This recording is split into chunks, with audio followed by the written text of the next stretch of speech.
warahmatullahi wabarakatuh.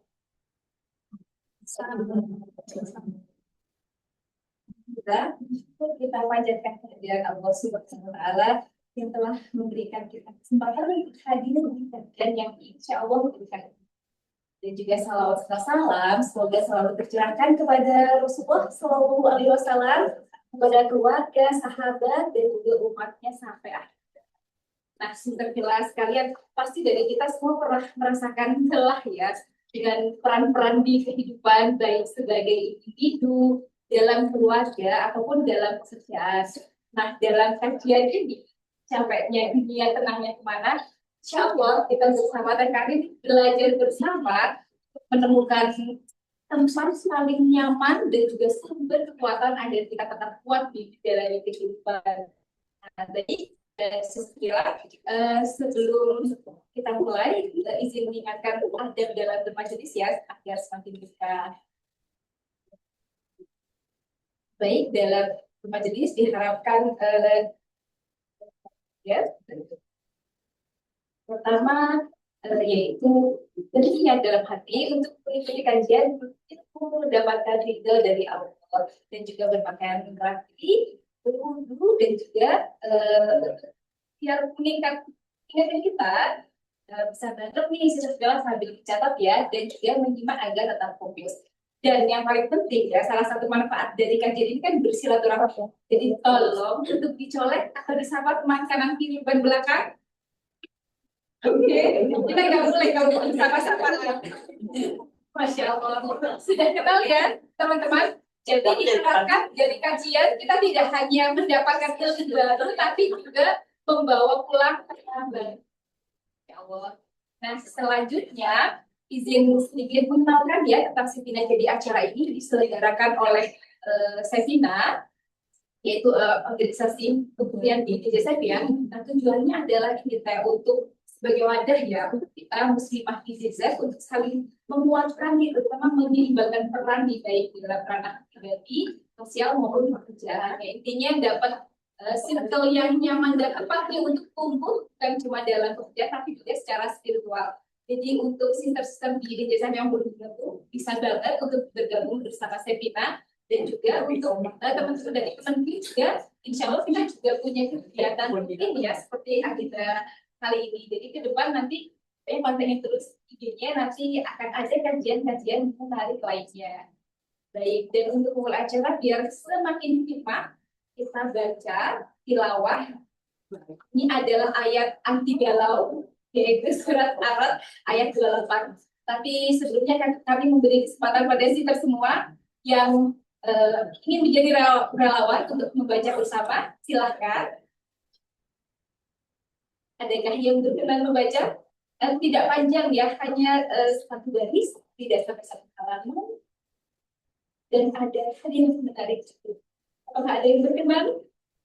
Jadi apakah dia? Oh, bukan. Oh, ada Robinnya. Oh, Robin ternyata mau jadi relawan. Silakan Mangga Robin dibaca surat anti galau ini Arad ayat 2.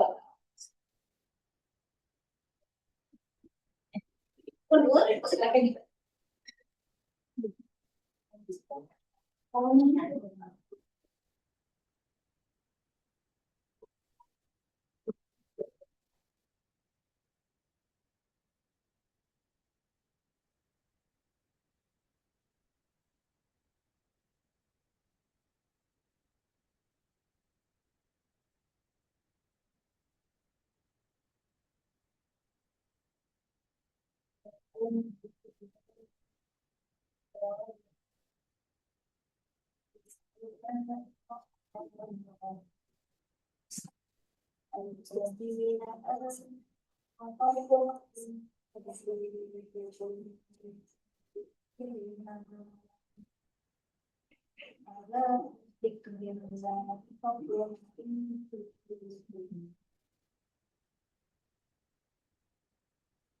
Artinya, yaitu orang-orang yang beriman dan hati mereka menjadi terang dengan mengingat Allah.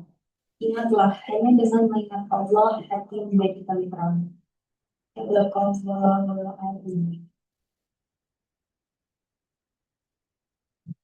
Insya Allah ya sudah di atas bacaan apa ya melihat dari kita semua bahwa tepat kembali dari semua kegalauan dan kelelahan kita ya kita berpikir kepada Allah.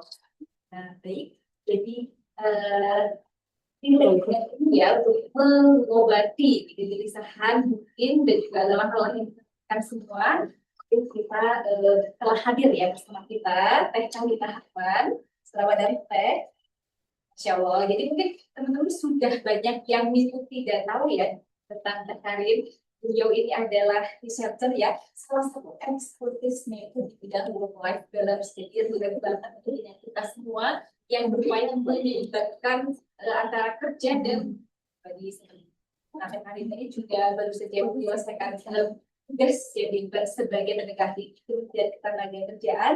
Beliau juga pernah menjadi Research Associate di lembaga manajemen FEBUI ya kan ya, Masya Allah, dan juga aktif sebagai public speaker dan Masya Allahnya juga menjadi homeschooling untuk ketiga buah hatinya. Dan di salah kesibukannya itu masih sempat gitu ya menyempatkan untuk berbagi inspirasi kepada kita semua.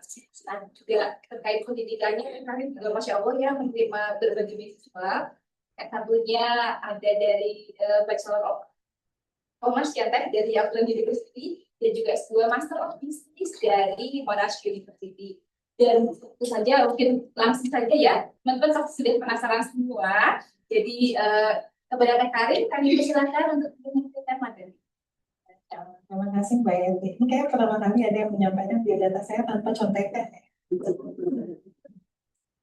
Ya, yang pakai contekan aja kadang masih salah-salah ya. Bachelor of Communication, oh enggak itu Bachelor of Business. So, great to see that, insyaAllah. Ya, saya izin mulai ya. A'udzubillahi minasyaitonirrajim. Bismillahirrahmanirrahim. Innal hamdalillah nahmaduhu wa nasta'inuhu wa nastaghfiruh wa na'udzu billahi min syururi anfusina wa min sayyi'ati a'malina. May yahdihillahu fala mudilla lahu wa may yudlil fala hadiya lahu. أشهد أن لا إله إلا الله وحده لا شريك له وأشهد أن محمدا عبده ورسوله لا نبي بعده. السلام عليكم ورحمة الله وبركاته. Yang saya sayangi semuanya karena Allah, ahlan masaban, ibu-ibu, bapak, kakak-kakak, adik-adik yang sudah hadir di sini, baik hadir secara offline maupun hadir secara online. Kehadiran saya di sini mungkin bukan sebagai narasumber ya, tapi seperti ceritakan sedikit latar belakangnya memang bukan ustazah juga gitu ya. Dan tidak ada yang tahu siapa yang paling bertakwa di antara kita semuanya di sini ya. Kehadiran saya di depan bukan berarti saya lebih baik, ya, dan kehadiran saya di depan di sini juga bukan berarti saya lebih bertakwa daripada yang lain. Tapi saya hadir di sini sesederhana dan sekompleks sekedar menunaikan wa tawassaw bil haq wa tawassaw bis sabr. Ya, saling nasihat menasihati dalam kebenaran dan saling nasihat menasihati dalam menetapi kebenaran. Jadi tadi sempat di-spill juga S2 sebetulnya ngambilnya Managing Human Capital. But then I specialized in diversity management, lalu kemudian juga tentang work-life balance. Jadi belajar juga tentang stress management, belajar tentang happening, sekarang ada mindfulness ya, positive affirmation dan sebagainya. Tapi begitulah ya namanya juga teori bikinan manusia. Selalu ada flaws, selalu ada kekurangan, selalu kemudian tidak pernah bisa applicable untuk semua orang. Tergantungnya orang yang mana, situasi apa, dan seterusnya. Dan Masya Allah tadi dibacakan oleh anak yang di depan ya, Quran Surah Ar-Ra'd ayat 28 di mana Allah Subhanahu wa taala menyampaikan a'udzubillahi minasyaitonir rajim ala dzikrillahi tatma'innul qulub. Hanya dengan constant remembrance of Allah. Ya, hanya dengan kita senantiasa mengingati Allah, hati kita itu akan itminan. Dan insya Allah kita nanti akan membahas mengingati Allah yang kayak gimana. Karena biasanya kan ketika kita baca, oh ya mengingati Allah, terus mengingati Allah tuh gimana? Gue harus resign kerja, ninggalin rumah, terus naik ke gunung, udah berdoa terus gitu ya. Tentunya bukan seperti itu. Dan insya Allah itu yang akan kemudian kita bahas. Tetapi dengan ayat yang tadi, karena kita meyakini ya, saya berasumsi ya, insya Allah saya berhusnuzon bahwa kehadiran kita di sini kita meyakini bahwa Allah Subhanahu wa Ta'ala itu adalah Tuhan kita. Dan ketika kita beriman bahwa Allah adalah Tuhan kita, maka kita pun beriman bahwa Al-Quran juga adalah pedoman kita. Dan ketika kita mengimani Al-Quran sebagai pedoman kita pun mengimani bahwa yang namanya Al-Quran itu sifatnya timeless. Dia akan selalu relevan. Dia nggak akan pernah basi. Gitu. Beda sama teori bikinan manusia.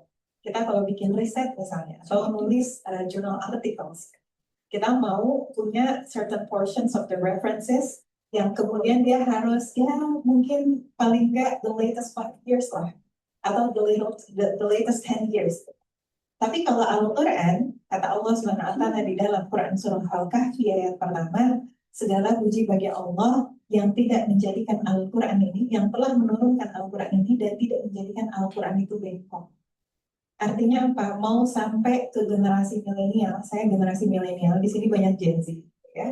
Dan kalian adik-adik Gen Z, kemudian di bawahnya ada generasi Alpha, nanti katanya namanya generasi Beta dan seterusnya. Mau sampai akhir zaman kapanpun, tidak ada Al-Quran yang baru. Al-Quran sudah selesai.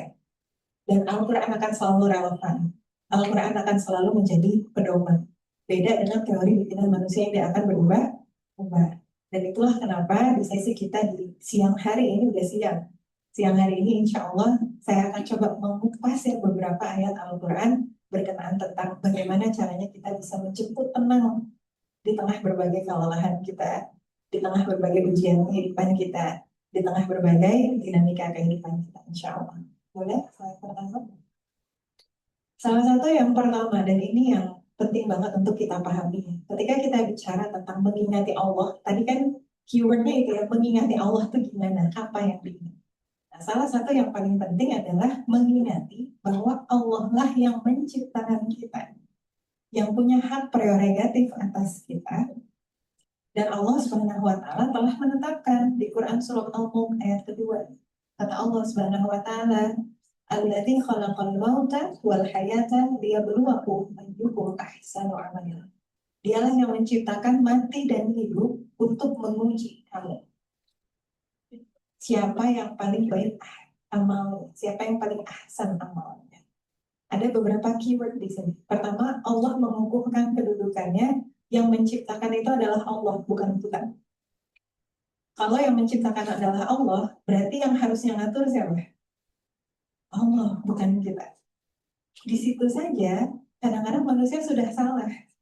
Salahnya apa? Manusia seringkali merasa bahwa hidup itu adalah milik dia. Maka kemudian dia mau mengatur hidup itu seenaknya. Kan harusnya umur 25 tahun gue tuh udah begini. Harusnya kalau udah 30 tahun gue tuh udah bisa gini. Sehingga ketika hal itu tidak tercapai, apa yang terjadi? Jadi runsing, jadi galau. Padahal yang namanya takdir kehidupan itu adalah hak prerogatifnya Allah Subhanahu wa Ta'ala. Maka ketika kita tidak menyadari haknya Allah seperti itu, mudah sekali terombang-ambing dalam segala kegalauan, kerisauan.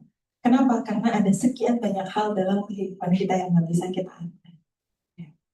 Dan salah satu yang kemudian nggak bisa kita atur adalah Allah telah menjadikan adanya kehidupan itu untuk menguji.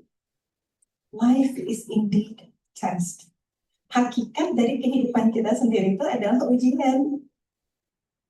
Jadi mengharapkan hidup yang tanpa ujian, tanpa ada kelelahan, tanpa ada kesedihan, tanpa ada kekhawatiran, itu mah hidup di surga. Jadi kalau Syekh Habib Ali Zainal Abidin itu pernah menyampaikan bahwa salah satu kunci dari ketenangan adalah kita meyakini, kan membahas ayat ini. Beliau menyampaikan, kita meyakini bahwa ujian itu adalah suatu keniscayaan. Sebagaimana kita melihat niscayanya matahari yang terbit di pagi hari dan matahari yang tenggelam di petang hari. Tidak ada di antara kita yang kemudian heran ketika matahari terbit. Kenapa? Because it's common. It's understandable. Ya, itu sudah kemudian ya keniscayaan bahwa matahari bakalan terbit nih pagi-pagi gitu. Dan matahari akan terbenam di petang hari, nggak ada yang heran. Nah, ketika kita mengimani ayat ini, kita akan mengimani bahwa oh iya, ujian itu adalah sebuah keniscayaan. Nggak ada yang bisa lari dari ujian. Dan ujian itu oleh Allah Subhanahu wa Ta'ala diberikan untuk kemudian melihat apa tadi? Ahsanu amalan. Siapa yang paling baik amalnya? Paling baik amalnya ini dilihat dari apa? Pertama, siapa yang paling ikhlas amalnya? Ada orang-orang yang dia ikhlas beramal kalau jalan kehidupannya hanya sesuai yang dia inginkan aja. Jadi kalau apa yang diinginkan tercapai, ya dia beramal baik gitu ya. Giliran apa yang diinginkan nggak tercapai, terus dia gimana? Apaan sih? Kenapa sih hidup gue kayak gini? Gue udah ikutan kelas pranikah sekian kali, kenapa teman gue yang nikah dulu kan? Nikahnya suaminya ganteng lagi, perasaan biasa aja. Ya. Atau misalnya gitu, kenapa ya dia yang dipromosiin? Perasaan gue lebih rajin kerjanya, dan seterusnya, dan seterusnya. Nah, padahal yang harusnya kita fokus itu apa? Hidup kita itu adalah untuk Allah. Yang menciptakan kita adalah Allah dan hidup kita adalah untuk Allah. Ayatnya jelas, kata Allah Subhanahu wa taala, "Wa ma khalaqtul jinna wal insa illa liya'budun." Tidaklah aku menciptakan jin dan manusia kecuali untuk mengabdi kepada Allah. Untuk mempersembahkan dirinya kepada sehingga nggak bisa hidup itu kita asal-asalan. Terserah gue dong hidup gue mau gimana aja. Banyak komentar-komentar seperti itu sering keluar. Sekarang bayangkan di padang mahsyar, di kehidupan akhirat nanti, ketika dipanggil satu persatu, bayangkan scene itu, ada seorang hamba yang mengatakan di hadapan Allah, gue begini, gue begitu, ya terserah gue dong, kan hidup gue. Kebayang nggak betapa mengerikan nasib itu? Kenapa Allah yang selama ini ngasih kita makan, Allah yang selama ini ngasih kita kebahagiaan, Allah yang selama ini memberikan kita pakaian, Allah yang selama ini memberikan kepada kita kesehatan. Ada sebuah kisah dalam salah satu hadis. Rasulullah Shallallahu Alaihi Wasallam menceritakan ada seorang hamba yang dia akan masuk ke dalam surga. Disampaikan kepada hamba ini, masuklah ke dalam surga dengan rahmat Allah. Lalu kemudian out of curiosity, hanya karena penasaran aja, si hamba ini bilang, kenapa aku masuk surga dengan rahmat Allah? Kenapa bukan dengan amal-amal? Lalu disampaikanlah kepada hamba tersebut, kalaulah dikumpulkan seluruh amal solihmu, ini amal penghuni surga ya. Jadi ini udah penghuni surga, dikumpulkan niscaya tidak akan mampu hanya untuk membeli satu biji mata saja. Imagine that. Seluruh amal penghuni surga untuk membeli satu biji matanya itu tidak bisa. Apalagi untuk membeli seluruh tubuh kita, membeli setiap usia kita, membeli setiap kesehatan kita, membeli setiap kebahagiaan yang kita rasakan. Which is a lot. Maka kita bersyukur kepada Allah atas sekian banyak kenikmatan yang Allah karuniakan kepada kita, baik kenikmatan yang kita minta maupun yang kita nggak minta, kebahagiaan yang kita minta maupun yang kita nggak minta. Dan Allah Subhanahu wa Ta'ala akan menguji kita once in a while dengan berbagai macam jenis ujian untuk melihat siapa yang paling ahsan amalnya. Pertama tadi yang ahsan itu yang seperti apa? Yang ikhlas. Nah, karena ikhlas ini membuka harapan yang luas. Kenapa? Boleh jadi amalan yang nampaknya kecil, ternyata besar di sisi Allah. Tersenyum sesama saudarinya, tadi sama Mbak Yeti diajarin buat senyum-senyum colek-colek. Mengucapkan salam, menolong orang lain, bekerja dengan baik, dengan profesional, karena Allah, ikhlas karena Allah. Mungkin kelihatannya sederhana, tapi boleh jadi timbangannya menjadi yang misalnya pulang kerja capek-capek ngedampingin anak bacain buku gitu misalnya. Ikhlas karena Allah, biasa. Ada yang capek-capek commute back and forth, mungkin ada yang pakai MRT, ada yang pakai LRT, ada yang macet-macetan, pakai mobil dan sebagainya. Lalu di sepanjang perjalanan itu mengingatkan Allah untukmu. Maka ahsanu amalan. Dan itu juga mengingatkan kepada kita untuk tidak sombong terhadap amal-amal kita. Salah satu penyakit orang yang kemudian dia sedang belajar Islam dan memperbanyak ibadahnya adalah apa? Sombong. Gue ini udah rajin sholat, kayak lebih baik di luar ini. Soalnya gitu. Saya nilainya aja udah geli sendiri. I don't think that's proper. Oh misalnya, gue tadi malam tahajud, nyampe kantor tuh, taruh tumbler biasa anak-anak tuh. Terus dengar teman sampingnya, iya gue mau bangun subuh susah banget kan. Muncul tuh, gue tadi malam tahajud, temen gue mau subuh aja nggak bisa, gitu ya. Nah, sebenarnya tadi maka amal-amalnya runtuh, rontok. Maka di dalam Islam kita diajarkan apa? Ketika kita melakukan kebaikan, sesuatu itu tidak menjadi justifikasi untuk kita merendahkan orang lain. Tidak juga menjadi justifikasi untuk kita menghakimi orang lain. Ada orang lain melakukan kemaksiatan, oke, that's her, tapi itu bukan orangnya. Kita nggak boleh merendahkan orangnya. Kita melihat pelaku yang melakukan kesalahan, yang tidak kita ikuti adalah kesalahannya, bukan merendahkan orang. Sebaliknya, ketika kita kurang dalam amal, tidak menjadikan kita putus asa. Kenapa? Karena kita memupuk amal yang terpenting apa? Ikhlasin dulu. Yang kedua, ahsanu amalan dilihat dari apa? Dari kualitas. Apakah kemudian amalnya itu sesuai dengan Quran dan Sunnah? Jadi harus sesuai syariatnya gimana? Misal kita bicara tentang sholat. Nggak bisa kita bilang, oh gue ikhlas banget nih, gue mau sholat zuhur 6 rakaat. Nggak bisa, sholat zuhur itu 4 rakaat. Gitu ya. Aduh gue lagi ikhlas banget, gue mau buka puasanya Isya aja. Nggak bisa. Buka puasa itu maghrib gitu ya. Dan itu berlaku dalam berbagai aspek kehidupan kita. Bagaimana kita sholat sesuai Quran dan Sunnah? Bagaimana kita membaca Al-Quran sesuai Quran dan Sunnah? Bagaimana kita bekerja sesuai Quran dan Sunnah? Oh ada ya teh bekerja sesuai Quran dan Sunnah? Ada, ya ini bekerja dengan disiplin. Insya Allah semua disiplin semua. Nggak ada yang males-malesan. Bekerja dengan jujur, bekerja dengan semangat, bekerja dengan optimis. Ada semua nggak di dalam Al-Quran? Ada. Termasuk dalam makan. Ada gitu makan sesuai Quran dan Sunnah? Ada. Makanlah yang halal dan toyib. Toyib itu apa? Sehat, bergizi, bermanfaat. Insya Allah di sini nggak ada lah makan ultra processed food, nggak ada. Insya Allah. Nggak ada yang jajanan kosong, minuman bergula, enggak.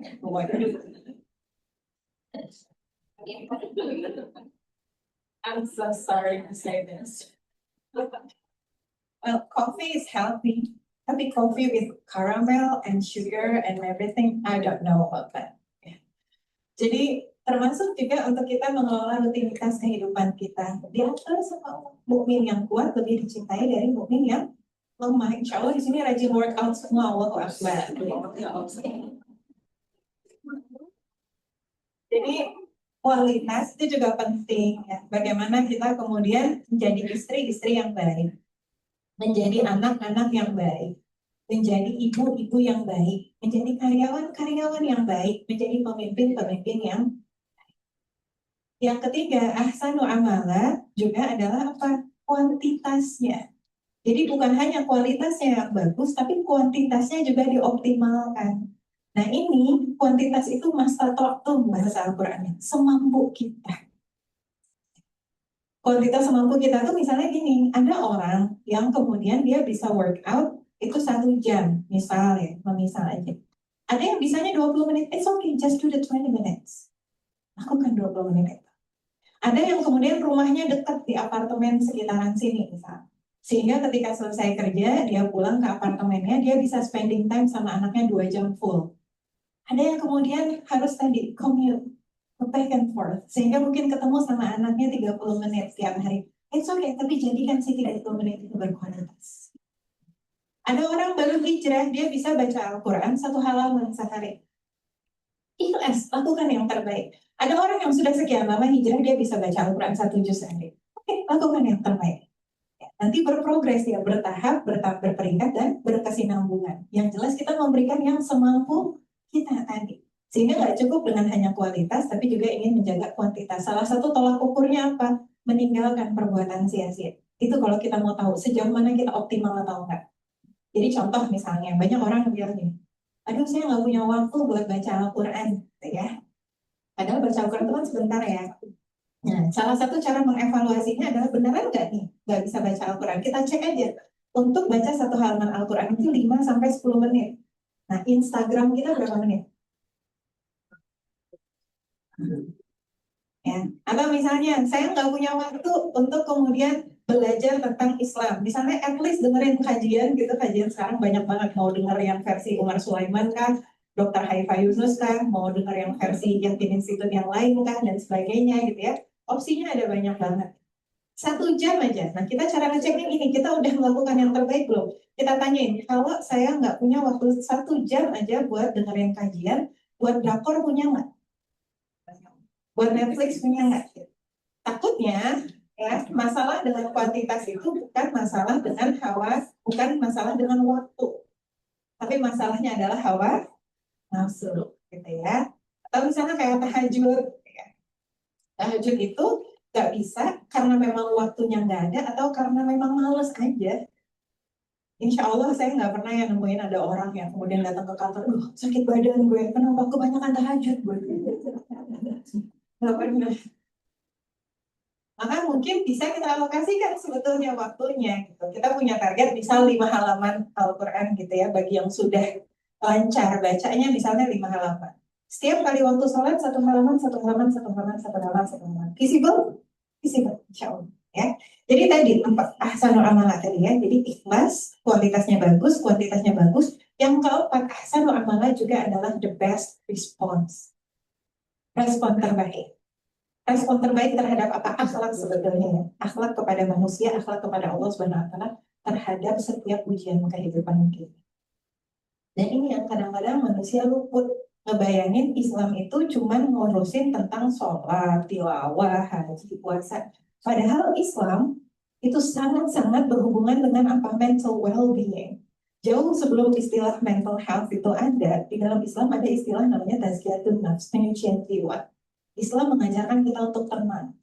Sehingga ketika kemudian ada ujian, Islam mengajarkan kita untuk bisa sabar, untuk bisa bersyukur, untuk bisa tawakal, untuk bisa berserah kepada Allah Subhanahu wa taala. Yang menjadikan hati tidak tenang ketika perkara-perkara tadi tidak ada. Yang ada justru kemudian penyakit-penyakit hati. Penyakit apa contohnya? Ham misalnya. Yang ada di generasi kita, I'm talking about millennial and Gen Z. Ham itu penyakit apa sih? Was-was terhadap masa depan. Gimana ya kalau nanti gini, gimana ya kalau kayak gitu. Dulu saya pernah menerima DM, udah agak lama ya, waktu rajin buka DM. Jadi ada yang curhat, gimana kalau suami saya nanti selingkuh?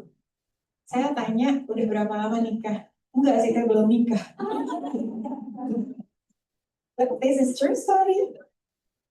And then I asked her again, udah kenalan berapa lama? Calonnya juga belum ada. Calonnya belum ada, proses juga belum, nikah juga belum. And then she was very anxious. Gimana kalau nanti suami gue selingkuh? Nah itu penyakit, dan itu banyak di generasi kita ya. Pada saat belum lulus kuliah mikirnya gimana? Gimana ya gue bakalan lulus nggak ya? IPK gue perfect nggak ya, 4 atau enggak?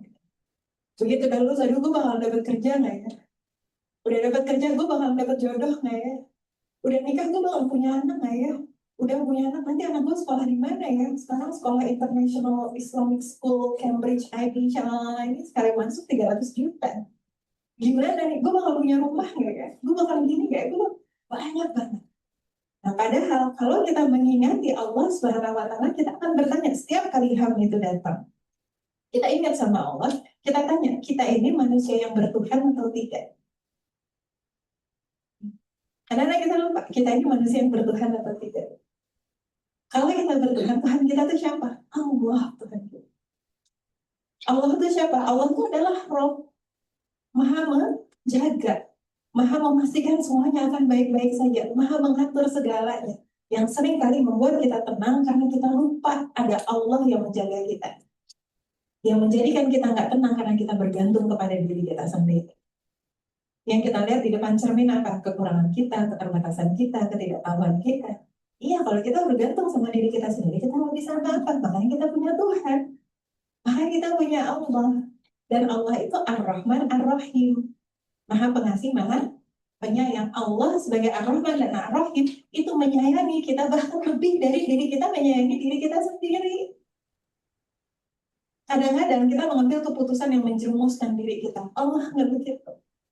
Allah mau membimbing setiap langkah-langkah kita menuju kebaikan-kebaikan, menuju surga yang terbaik di sisi Allah Subhanahu wa taala. Jadi itu yang Allah mau, kehidupan kita pada dasarnya adalah ujian.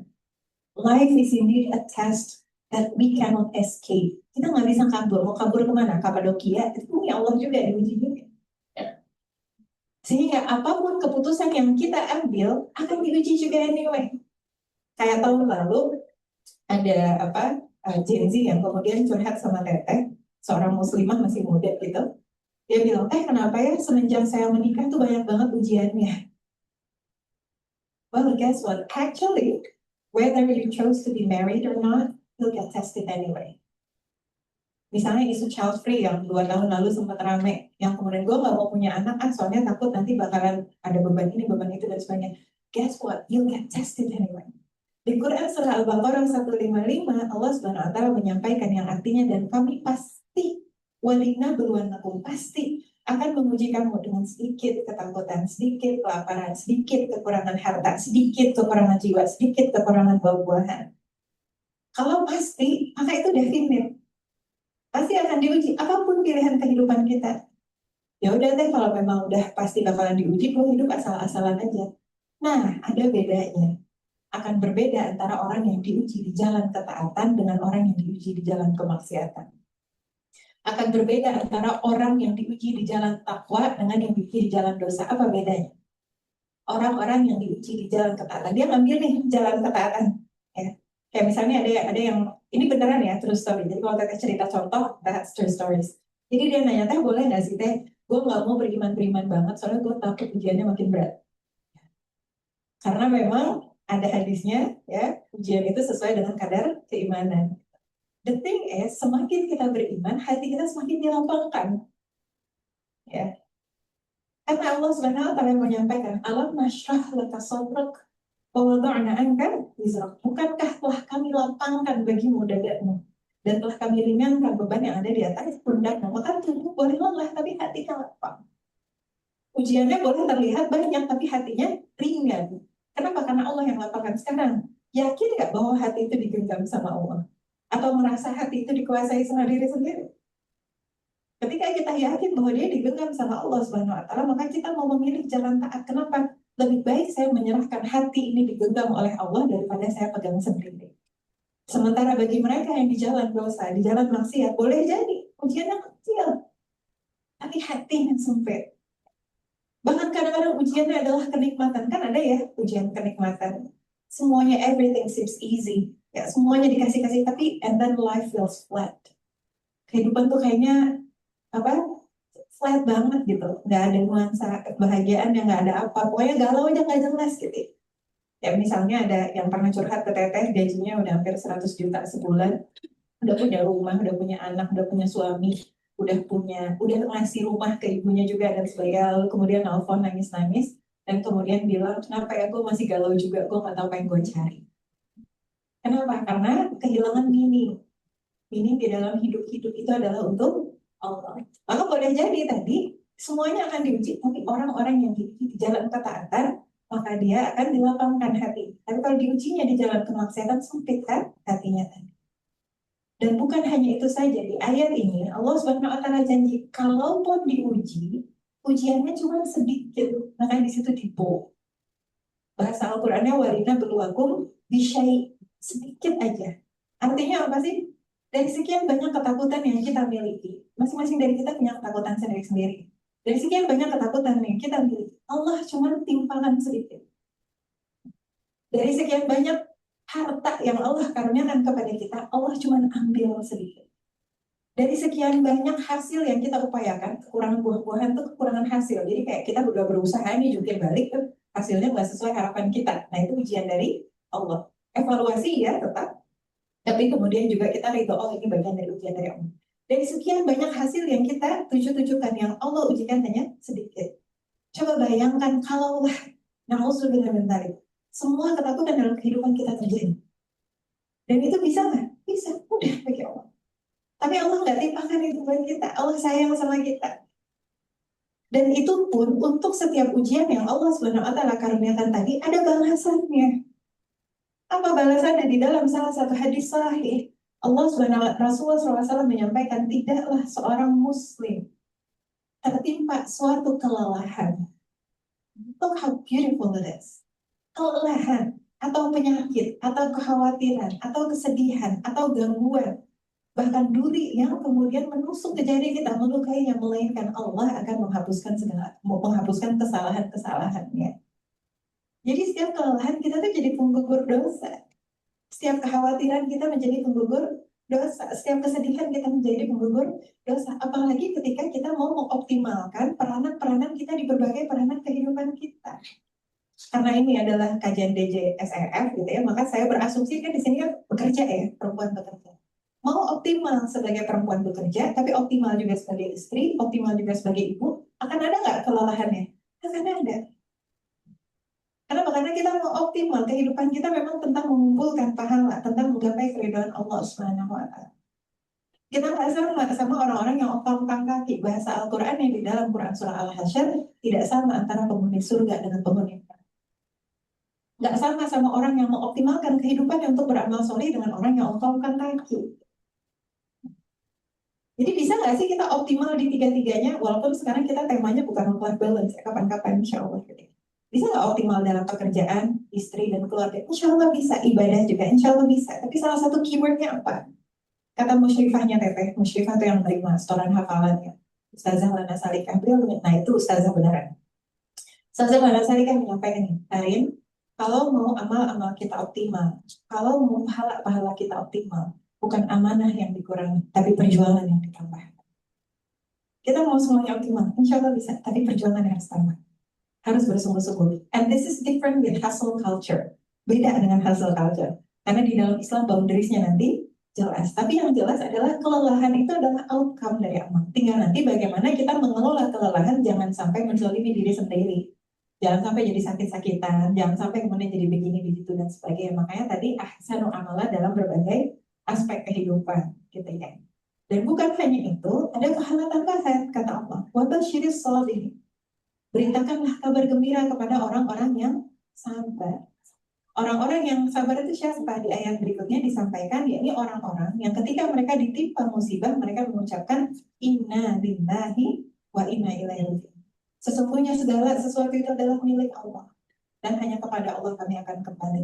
Ini berlaku generik, nggak harus nunggu ada musibah orang meninggal, nauzubillah min dzalik gitu. Tapi apapun yang terjadi dalam kehidupan kita, inna lillahi wa inna ilaihi raji'un, semuanya adalah milik Allah. Dan kita berpasrah, dan kita sabar. Bukankah kita hidup itu mau masuk ke dalam surga? Sekarang saya tanya, mau masuk surga atau neraka? Surga. Dalam kehidupan kita akan ada sekian banyak pilihan. But the afterlife has only two, Jannah or hellfire. So choose wisely. Ketika kita memahami bahwa dari sekian banyak pilihan kehidupan kita, kehidupan akhirat itu cuma punya dua pilihan, surga atau neraka, maka kita ingin memastikan bagaimana setiap langkah kehidupan kita membawa ke surga. Sehingga ketika ada sesuatu yang tidak sesuai dengan keinginan kita, kita mau memilih sabar. Kenapa? Karena kata Allah Subhanahu wa Ta'ala di Quran Surah Az-Zumar ayat 10, hanya orang-orang yang bersabarlah yang disempurnakan pahalanya tanpa batas.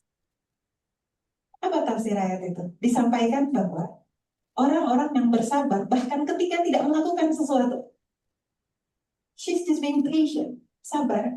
Kemudian rodanya akan terus berputar. Roda apa? Roda pahala. Kan kalau kita mau dapat pahala Al-Quran, baca Al-Quran ya kita harus baca. Mau dapat pahala sholat ya kita harus mendirikan sholat. Mau dapat pahala menolong orang lain ya kita harus nolongin orang lain. Tapi pahala sabar itu sambil kita berjalan, sambil kita bekerja, sambil kita nemenin anak, sambil kita commute dan sebagainya. Selama kita bersabar, pahalanya ngalir terus. Sayangnya, bukan sayangnya ya, fact-nya adalah sabar ini nggak kelihatan pahalanya. Nggak kayak kita kalau kita kerja, ada gaji, muncul notifikasi, oke, gajinya udah cair. Tapi ketika kita sabar, kan nggak ada malaikat ngirim notifikasi, oke, you get this rewards. Nggak ada. Maka dibutuhkan iman. Dibutuhkan kepercayaan, keyakinan. Dan orang-orang beriman itu kan kata Allah, yu'minuna bil ghaib. Mereka yang yakin terhadap yang gaib. Gaib itu apa? Nggak bisa dilihat oleh mata. Nggak bisa didengar oleh telinga. Nggak bisa kita sentuh. Tapi kita yakin itu ada. Ketika kita bersabar, kita yakin bahwa ada pahala yang sedang mengalir. Kita nggak bisa melihat surga, tapi kita yakin surga itu ada. Surga yang sudah menanti kita. Boleh slide berikutnya? Ini prinsip yang pertama. Prinsip yang kedua adalah untuk bisa memahami hakikat dunia. Hakikat dunia, kata Allah Subhanahu wa Ta'ala di Quran Surah Al-Hadid 20 sampai dengan 21, wa man hayatud dunya illa mata'ul ghurur. By the way, slide-nya nanti boleh minta ke panitia kalau ada yang mau. Kehidupan dunia itu tidak lain hanyalah kesenangan yang palsu. Kenapa disebutnya kesenangan yang palsu? Because it's temporary. Ya. Cuman sebentar. Sebentar dari mana? Kayak ini udah puluhan tahun kita ada yang hidup 20 tahun, 25 tahun, 30 tahun, 40 tahun, lama. Lama berbanding apa? Coba sekarang kita bayangkan kehidupan kita. Anggaplah hidup kita misal 60 tahun, 70 tahun, 80 tahun, atau mungkin ada yang usianya panjang kayak Elizabeth II sampai 96 tahun. Maybe more than 100 years, maybe. Setelah itu apa yang terjadi? Kita akan masuk ke kehidupan akhirat, kehidupan yang sesungguhnya. Kenapa? Karena kata Allah Subhanahu wa taala, setiap yang bernyawa akan merasakan kehidupan akhirat adalah kehidupan yang panjang. Sebelum kita kemudian berhadapan dengan surga, nauzubillah min dzalik, neraka, kita akan berhadapan dulu dengan alam barzah, alam kubur. Alam kubur itu berapa lama? Bagi orang-orang kafir, musyrik, munafik, fasik, para pendosa yang tidak bertaubat kepada Allah, alam kubur itu adalah dari mulai ajalnya datang sampai dengan hari kiamat datang, maka dalam keadaan disiksa si orang tersebut. Jangan kita lah, insya Allah kita mudah-mudahan. Jadi kalau 1000 tahun dia di alam kubur, 1000 tahun disiksa. 1 juta tahun, 1 juta tahun disiksa. Belum lagi di padang mahsyar, kemarin baru misi di DJA di seberang sana ya, tentang hari kiamat, tentang yaumul hisab. 1 hari setara dengan 50.000 tahun. Bayangkan, 1 hari ya bagi orang-orang kafir, musyrik, munafik, fasik, dan para pendosa yang tidak bertaubat tadi. Dan itu dalam keadaan tersiksa. Jadi ibarat kata alam barzah itu udah teasernya, trailernya di padang mahsyar. Nanti baru kemudian melalui sirat yang sekian ribu tahun jatuh juga ke neraka, baru kemudian masuk ke neraka yang itu sangat-sangat lama. Jadi kalau misalnya ada orang yang dia kemudian betul-betul membantah Allah, nggak mau terima dengan apa segala rupa perintah Allah Subhanahu Wa Taala, dia maunya senang-senang aja, dia maunya happy-happy aja, dia langgar segala apa yang diperintahkan, ya.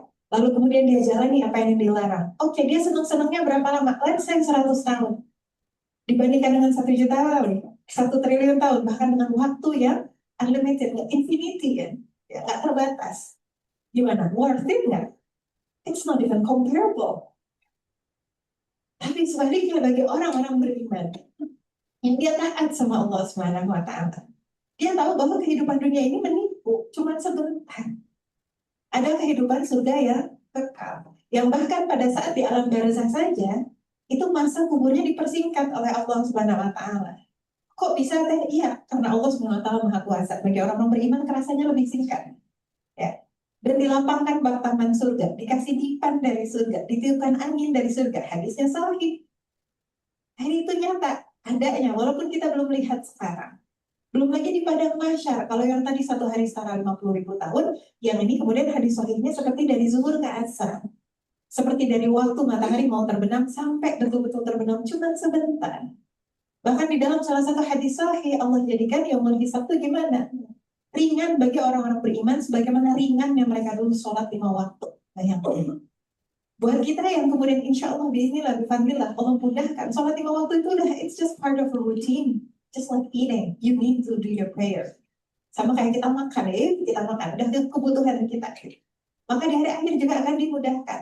Ketika orang-orang kafir, musyrik, munafik, fasik, para pendosa yang tidak bertaubat kepada Allah Subhanahu Wa Taala di padang mahsyar, kehausan, kepanasan, kesusahan, kita gimana? Insya Allah kita ngumpul bersama Rasulullah SAW di Telaga Kautsar. Telaga Kautsar yang kemudian sekali orang minum nggak akan pernah haus lagi, nggak akan pernah lapar lagi, dan bersenang-senang di sana. Belum lagi kemudian melalui sirat. Kalau yang tadi ribuan tahun jatuh ke neraka, yang ini ada yang kemudian secepat kuda, ada yang secepat kilat, ada yang secepat cahaya, bahkan hanya dengan satu kedipan mata langsung sampai ke surga. Bahkan ada yang bisa masuk surga tanpa hisab dulu. Kenapa beda-beda? Padahal hadisnya sahih semuanya.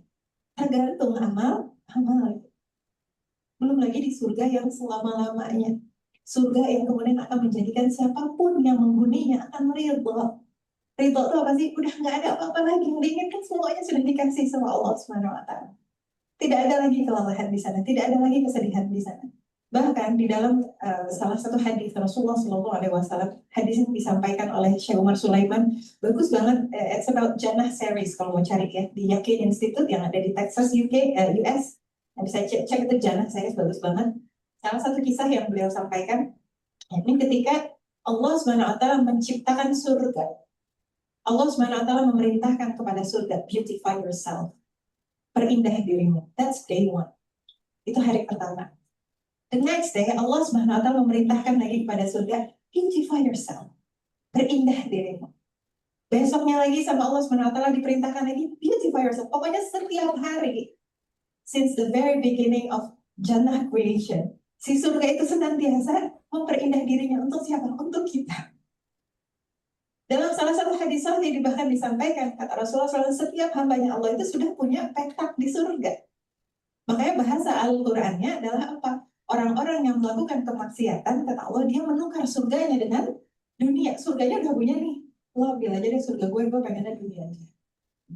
Dan itu orang-orang yang tertipu. Makanya di sini kehidupan dunia tidak lain hanyalah kesenangan yang palsu. Maka salah satu yang menghalangi manusia untuk tenang adalah ketika dia menjadikan dunia itu adalah segala-galanya.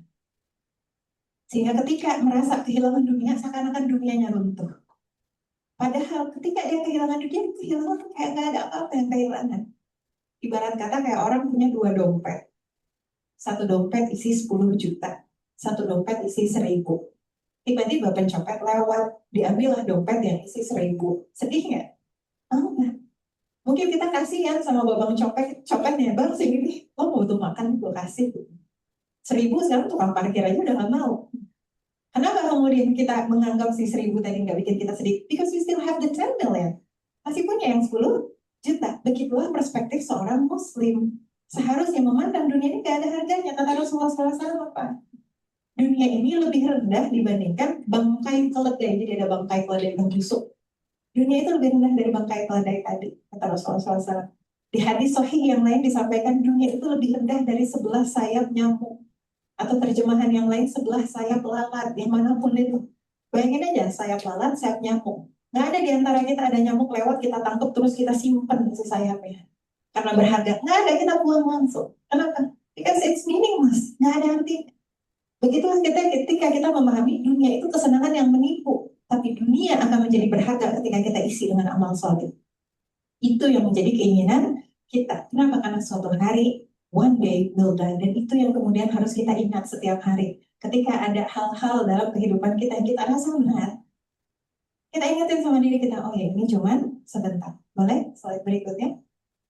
Lalu kemudian prinsip yang ketiga yang mau kita ingat ketika kita ingat kepada Allah Subhanahu wa Ta'ala adalah bahwa segala sesuatu itu telah ditentukan oleh Allah. Segala sesuatu telah ditentukan oleh Allah. Setiap bencana yang bawah ya, yang menimpa di bumi dan menimpa dirimu sendiri, semuanya telah tertulis di dalam kitab Lauh Mahfuz. Sungguh yang demikian itu mudah bagi Allah, agar kamu tidak bersedih hati terhadap apa yang luput darimu, dan agar kamu tidak terlampau euforia terhadap apa yang Allah karuniakan kepadamu. Ayat ini bicara tentang apa? Pertama, tentang adanya 2 jenis ujian. Ada ujian kesedihan, kesulitan yang biasanya mindset manusia ketika bicara tentang ujian yang kayak tadi ya, sakit, sedih, lelah, sulit dan sebagainya. Tapi juga ada ujian kesenangan. Ya. Ujian kesenangan tuh kayak gimana sih? Ada misalnya yang dia dari kampusnya, kuliahnya, belajarnya biasa aja tapi nilainya bagus. Udah lulus dari kuliahnya langsung dapat kerja. Begitu dapat kerja, dapat suami ganteng, soleh, masya Allah, tabarakallah, luar biasa. Lalu kemudian punya anak lucu-lucu dan sebagainya. Lalu kemudian setan menggodanya. Ini semua karena lo hebat. Ini karena lo keren. Ini karena lo berusaha keras. Ada nggak kisahnya di dalam Al-Quran? Ada. Bagaimana ada orang-orang yang tertipu terhadap kesenangan, ujian kesenangan tadi membuat dia menjadi sombong, ya, menjadi ujub ke atas dirinya sendiri. Dan banyak masyarakat kita yang tertipu dengan mindset itu. Apa di dalam Quran surah Al-Fajr 15 dan 16, Allah Subhanahu wa Ta'ala menyampaikan, fa'amal insanu idza mabtalahu rabbuhu fa'akramahu wa na'amahu fa'aqulu rabbi akraman. Maka adapun si manusia-manusia ini, mereka mengira kalau Allah sedang melapangkan rezekinya, Allah sedang memuliakannya. Dan ayat berikutnya, dan adapun si manusia-manusia ini, mereka mengira kalau Allah sedang menyempitkan rezekinya, Allah sedang merendahkannya. Kalau enggak begitu. Ujian dari Allah bukan seperti itu. Dua-duanya adalah ujian. Yang paling mulia adalah yang paling bertakwa. Dan bagian yang kedua di ayat ini, gitu ya, adalah berkenaan tentang bagaimana apapun yang terjadi di dalam kehidupan kita semuanya sudah tertulis di Lauh Mahfuz. Lauh Mahfuz ini apa sih? Tempat gaib. Sebelum kita dulu lahir, segala rupa takdir kehidupan kita dicatat di sana. Lalu ketika kita berada di rahim ibu kita, diambil sebagian, ditimpakan ke sana. Kan ada hadisnya ya, 40 hari ketiga, ditiupkan ruh, ditetapkan rezekinya, bahagia dan sedihnya dan sebagainya. Lalu kemudian setiap tahun ada satu malam bulan Ramadan, yakni malam Lailatul Qadar.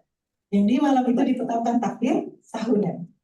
Dan di dalam takdir tahunan itu ada banyak pilihan-pilihan. Jadi bukan berarti takdir kemudian ya udahlah kalau gitu gue males-malesan aja. Kenapa lo males-malesan? Iya takdir Allah gue males. Nggak bisa.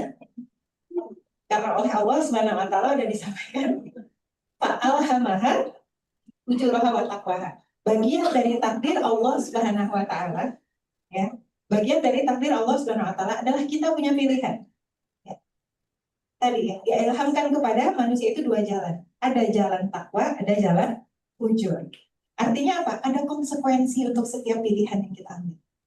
Setiap kali kita mengambil jalan ketaatan, maka kita berpindah dari takdir buruk kepada takdir yang ambil lagi jalan ketaatan lagi, kita pindah lagi dari takdir yang baik kepada takdir yang lebih baik, and so on, sampai mudah-mudahan kita akan bertemu dengan takdir terbaik kita.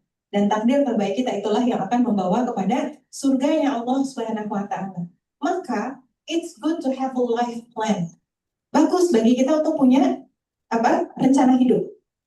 And actually di dalam Islam kita harus punya rencana hidup. Kenapa? Di dalam Quran surah Al-Hasyr Allah Subhanahu wa taala mengajarkan kita tentang pentingnya mempersiapkan masa depan.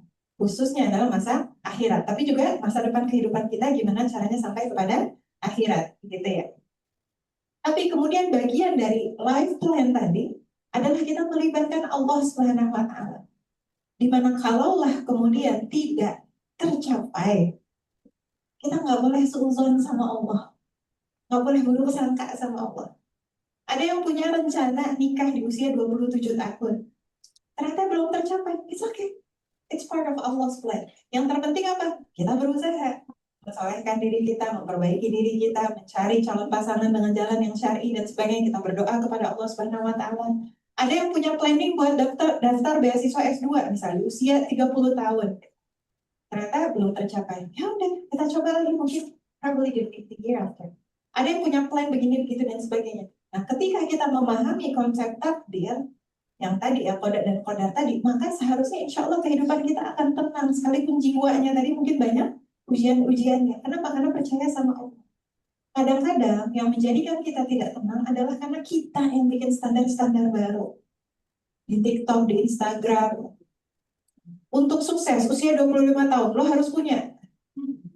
Jangan menikah sebelum punya. Jadi di dalam Al-Quran kan nggak ada dalil ya. Ciri kesuksesan 25 tahun sudah punya A, B, C. 35 tahun sudah punya E, F, G, dan seterusnya. Yang Allah Subhanahu wa taala minta pada kita sesederhana kita taat sama Allah Subhanahu wa taala. Dan dengan ayat ini juga menguatkan kita, pemahaman kita terhadap apa yang terjadi di masa lampau. Berapa banyak di antara generasi kita, I'm talking about millennial and Gen Z, yang kemudian kehidupannya lelah dalam jiwa. Kenapa? Karena luput terhadap masa lampau. Iya, orang tua gue itu toksik banget. Akhirnya kebawaan gue jadi kayak gini. Yang nyuruh kebawaan itu siapa? Itu udah berlalu, udah qadar Allah. Jangan sampai apa yang terjadi di masa lampau mendikte kita pada hari ini. Kenapa? Karena kita punya pilihan untuk berubah.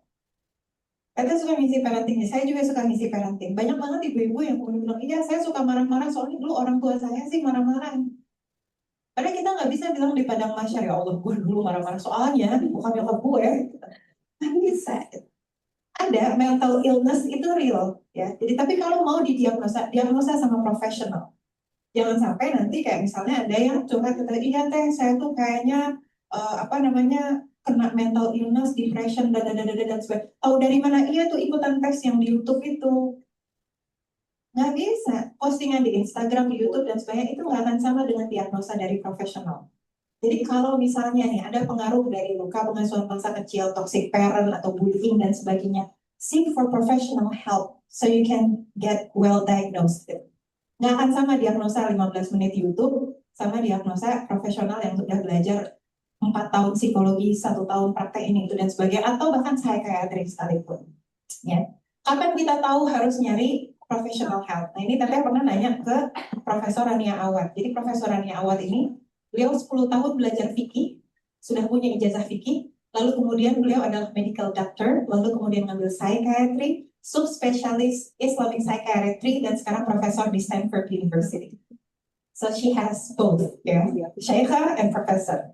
Saya nanya waktu itu di salah satu forum, nanya kapan saatnya kita tahu bahwa kita harus mencari professional help. Ya ini pada saat kita nggak bisa berfungsi normal sehari-hari.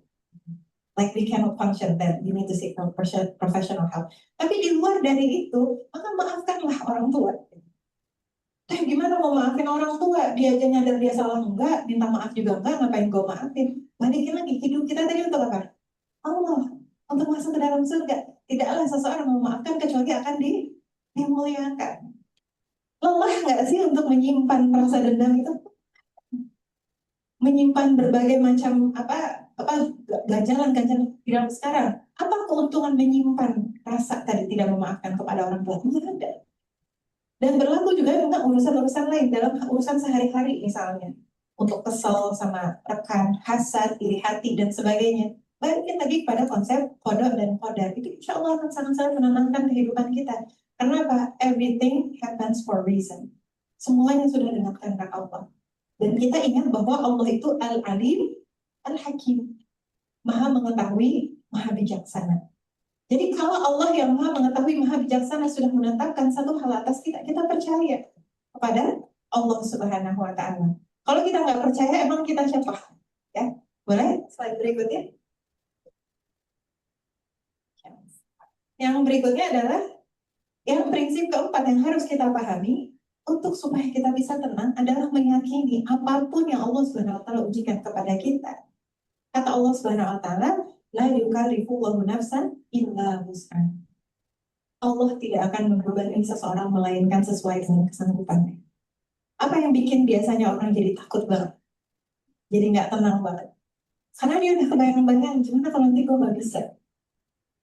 Gue nggak tahu gue bisa atau enggak dan sebagainya. Dan salah satu yang kemudian mau kita perhatikan adalah kata Allah Subhanahu wa Ta'ala, tenang aja. Ya, kamu insya Allah akan bisa melakukannya. Tinggal kemudian tadi usaha yang terbaik lalu tawakal kepada Allah Subhanahu wa Ta'ala. Kenapa? Allah Subhanahu wa Ta'ala sudah janji. Siapa yang lebih menepati janji dibandingkan Allah? Tak ada, Allah yang paling menepati janji. Seringkali yang menyeramkan itu lebih menyeramkan bayangan kita daripada kejadiannya. Bahkan sampai-sampai Rasulullah Shallallahu Alaihi Wasallam meminta kepada Allah Subhanahu Wa Taala perlindungan terhadap apa? Allahumma inni a'udzubika minal hammi wal hazan. Ya Allah, aku berlindung kepadamu dari rasa hamta, was-was terhadap masa depan, dan juga dari hazan, rasa kesedihan dari masa lampau. Dan banyak sekali yang terjadi di generasi kita. Itu bukan hanya kelelahan fisik itu satu hal, but it's more manageable. Ya, lebih bisa termanage. Kenapa? Misalnya kelelahan, oke, kita cek nutrisinya bagus atau enggak. Kita cek olahraganya gimana, kita cek tidurnya gimana, dan sebagainya. Tapi kalau lelah jiwa, itu yang kemudian mungkin kita harus duduk. Misalnya ba'da sholat, kita duduk, kita berpikir, apa yang belum selesai di dalam hati kita yang memberatkan diri kita? Apa yang kita belum ridho? Apakah kita belum ridho karena ada cita-cita kita yang kemudian belum tercapai dan kita belum ridho? Ya cita-cita harus kita usahakan, tapi dalam perjalanan kita harus ridho ketika itu belum tercapai. Atau ada perkara di masa lampau yang kita masih belum terima, Allah timpakan itu atas kita. Padahal kita ini siapa? Kita hamba. Sementara yang menetapkan hasil itu siapa? Allah. Yang menciptakan kita adalah Allah, maka hasil dan takdir adalah hak prerogatifnya Allah SWT. Jangan ambil haknya Allah. Kalau kita framingnya begitu jadi serem ya. Jangan mengambil haknya Allah. Terus haknya kita apa sebagai hamba? Hak kita sebagai hamba adalah takdir. Sesederhana itu. Dan Allah Subhanahu wa Ta'ala Maha baik. Semakin kita taat kepada Allah, semakin tadi diberikan takdir ya baik. Dan semakin juga akan dimudahkan. Boleh? Ini sebenarnya panjang, cuman saya skip ya. Ini udah mau habis waktunya. Ya. Insya Allah.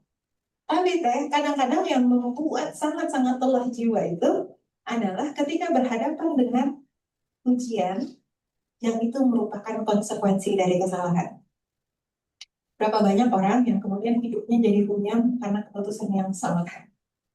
Berapa banyak yang kemudian harus berlelah-lelah untuk merasakan konsekuensi dari masa lampau yang salah. Terus gimana? Allah Subhanahu wa Ta'ala bahkan dalam kondisi seperti ini menyampaikan apa? Jangan kamu berputus asa dari rahmat Allah. Tahu nggak salah satu sifat setan itu adalah putus asa. Jadi setiap kali ada bisikan putus asa, that's probably syaitan. Ya. Sementara manusia, Adam alaihissalam adalah orang yang sangat hopeful kepada Allah Subhanahu wa taala. Kalau kita melihat diri kita sendiri, iya kita ngerasa hopeless.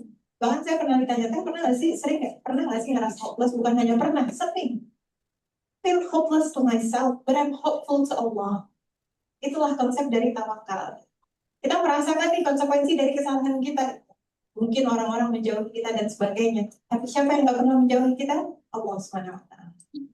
When you hit the rock bottom, there's no other way except up. Kalau udah jatuh banget, nggak ada jalan lain kan? Harus ke atas juga. Jadi ketika kita melakukan kesalahan, entah dengan kita sadar ataupun tidak, dan merasakan konsekuensinya, itu bukan akhir dari segala-galanya. Karena Allah beda sama manusia. Manusia kita melakukan kesalahan, kita minta maaf, oke, dia terima. Kesalahan ke-10, kesalahan ke-20, mungkin dia menjauh ya. Itu kalau manusia. Allah SWT enggak. Bahkan Allah SWT menyampaikan, Innallaha yuhibbut tawwabina wa yuhibbul mutatahhirin. Sesungguhnya Allah cinta sama hamba-hambanya yang bertaubat dan menyucikan diri. Maka bahkan dalam keadaan kita bersalah sekalipun, kita masih bisa keren nggak di hadapan Allah? Masih. Tapi tadi bertaubat. And you know what? Rasulullah SAW menyampaikan anak keturunan Adam itu akan melakukan dosa. Yang terbaik adalah yang bertaubat kepada Allah Subhanahu wa taala. Dan salah satu penyakit generasi kita, mohon maaf milenial dan Gen Z, we always try to be perfect. Kita pengen selalu sempurna. And that's tiring. Melelahkan. It's crazy to think that one day we will be perfect. Never. So accept yourself. Kasih ruang bagi diri kita untuk melakukan kesalahan karena kita nggak akan sempurna. Akan melelahkan bagi kita, kenapa ya gue gagal lagi. Ketika kita memahami kehidupan dari perspektif Islam, itu bukan trial and error, tapi trial and learn. Karena ketika kita melakukan semuanya karena Allah, semuanya akan jadi pahala, nggak ada kegagalan. Kegagalan yang sesungguhnya adalah di neraka, itu gagal. Selama kita di dunia, walaupun orang melihatnya gagal, dia mah daftar beasiswa gagal lagi. Di sisi Allah mungkin dia mah gagal cobain ngafalin Al-Quran tapi nggak berhasil lagi. Nah, di sisi Allah nggak begitu. Dia mah mau coba ini itu dan sebagainya. Di sisi Allah setiap apa yang kita usahakan semua ada pahala. Boleh berikutnya. Dan untuk bisa menjalankan itu semuanya, tentunya tidak cukup bagi kita hanya memikirkannya, tapi kita juga harus menjaga hubungan dengan Allah Subhanahu wa taala. Tadi ayat pembukanya di sini Allah Subhanahu wa taala sampaikan, ingatlah hanya dengan mengingati Allah, hati kita akan menjadi tenang dan tentram. Artinya apa? Mau nggak mau, kita pun harus mempraktekkan ibadah-ibadah yang mendekatkan kita kepada Allah, mengingatkan kita kepada Allah Subhanahu wa taala. Sholat itu adalah akbarul dzikr, zikir yang paling akbar. Aku sholat kok 5 waktu, sholat yang gimana dulu? Sholatnya khusyuk nggak? Atau sholatnya baru juga Allahu Akbar, terus gue udah submit belum ya? Ya nggak kerasa gitu ya. Itu sholat akbarul dzikr. Kemudian yang kedua adalah Al-Quran. Sudahkah kita berusaha semampu kita untuk punya hubungan yang baik dengan Al-Quran? Kenapa? Karena kata Allah Subhanahu wa taala, Al-Quran telah dijadikan syifa. Syifa itu apa? Penyembuh, bukan obat. Obat bisa menyembuhkan, bisa enggak. Syifa itu penyembuh. Penyembuh bagi berbagai penyakit yang ada di dalam dada. Penyembuh penyakit ham tadi ya, was-was terhadap masa depan. Penyembuh terhadap huzan ya, rasa sedihan nyesek terhadap yang di masa lampau. Penyembuh bagi penyakit hati yang lain, hasad, iri hati. Berapa banyak orang nggak bisa bahagia karena hasad. Hasad sama teman kerjanya, hasad sama teman sosmednya, hasad sama orang yang nggak dikenal yang dia lihat di sosmed dan sebagainya. Nauzubillahi dzalik. Maka kemudian Al-Quran menyembuhkannya. Yang ketiga adalah kalimat thayyibah, astagfirullah, tahmid, tasbih, takbir. Mungkin nanti bisa ada kajian khusus ya untuk mempelajari satu demi satu keutamaan masing-masing kalimat thayyibah itu apa. Yang keempat adalah doa. Doa itu sangat-sangat powerful dan doa itu gratis. Kenapa? Pada saat kita berdoa, kita sedang mencurhatkan semuanya kepada Allah dan kita meletakkan beban permasalahan kita yang awalnya ditanggung oleh kita lalu ditanggung sama Allah Subhanahu wa taala. And it's even more powerful than positive affirmation. Kita belajar positive affirmasi by the way secara akademis. In positive affirmation, you affirm yourself by your own strength. Dengan kekuatan diri kita. Tapi pada saat kita berdoa dengan kekuatan siapa? Allah Subhanahu wa taala. Jangan sampai giliran curhat sama temen tuh bisa lama berjam-jam. Hidup gue tuh gini-gini, gue gini-gini. Mending temennya bisa bantuin. Temennya terus bilang, gue juga. Ini bukan berarti, nggak boleh curhat sama teman. Curhat sama teman nggak apa-apa, tapi jangan lupa curhat sama Allah. Karena Allah yang bisa mengubah segala sesuatu. Sholat itu lebih powerful dari mindfulness. Kenapa? Kita belajar mindfulness by the way tadi lagi-lagi secara akademis. Mindfulness roots-nya adalah Buddhism. Dan di dalam sholat kita diajarkan untuk mindful, bukan hanya mindful being present within ourselves, tapi kemudian being present in front of Allah Subhanahu wa Ta'ala. Kita diajarkan untuk ihsan. Kita bekerja di kantor, tapi bekerja di hadapan Allah Subhanahu wa Ta'ala. Kita commute, ada di kereta, ada di mobil, ada MRT dan sebagainya. Tapi kita berjalan di hadapan Allah Subhanahu wa Ta'ala. Kita akan mindful di hadapan Allah Subhanahu wa Ta'ala, dan itu yang akan membawa ketenangan sejati dalam kehidupan kita. Kenapa? Boleh slide berikutnya? Boleh slide berikutnya lagi yang terakhir aja. Biar panitianya nggak panik. Waktu udah mau habis soalnya. Yang terakhir aja. Yang terakhir. Langsung kalimat penutupnya. Because itminan doesn't mean that life comes with the absence of struggle. Itminan itu bukan berarti kemudian nggak ada ujiannya. Itminan is when our heart remains steady, even when the world isn't. Hati kita tetap tenang, walaupun dunia sedang tidak baik-baik saja. Kenapa? Karena kita dekat sama Allah Subhanahu wa Ta'ala. Ada orang yang kalau lagi stres banget, dia larinya kemana? Drakor aja terus, binge watch. Selesai nonton drakor, stresnya hilang nggak? Nah. Ada orang kalau lagi stres banget belanja. Dan belanja nggak harus pergi ke mall kan? Keranjang, check out. Udah selesai belanja, stresnya hilang nggak? Nambah. Ada orang kalau stres banget dia larinya ke makan. Ada orang stres banget larinya. Semuanya nggak menghilangkan, kenapa? Karena bukan itu makanan hati kita. Itu sama kayak kita nih nanti pada makan siang, mau nggak kalau saya kasih emas buat dimakan buat lunch nanti? Kan lagi naik harganya. Nggak ada yang mau, walaupun emas harganya naik. Kenapa? Karena yang dibutuhkan sama perut kita karbohidrat, protein, mineral, nutrition, dan sebagainya. Bukan emas. Sama-sama hati kita juga. Hati kita teriak-teriak nyari Allah. Saya mau ketemu sama Allah. Saya mau dekat sama Allah. Dikasihnya drakornya nggak sembuh. Gitu. Dikasihnya Netflix nggak sembuh. Dikasihnya scrolling nggak sembuh. Maka sembuhin hati kita. Kasih makan hati kita yang boleh jadi sekarang sedang kelaparan. Sehingga ketika itminan itu sudah datang, ketika ujian menguji kita, quietly, persistently, insya Allah kita akan bisa menjawabnya dengan ketenangan. Dan terakhir, usaha kita akan selalu terbatas. Maka kita mau menjaga takwa, tawakal, dan doa kepada Allah yang rahman dan kuasanya tanpa batas. Allah alam bisawab. Sisa materi yang tadi belum sempat disampaikan silahkan nanti bisa dibaca dan direnungkan sendiri. Untuk salah dan kurangnya saya mohon maaf banyak-banyak. Kalau ada yang baik semua datang dari Allah Subhanahu wa Ta'ala. Saya kembalikan lagi ke Mbak Yati. Wassalamualaikum warahmatullahi wabarakatuh.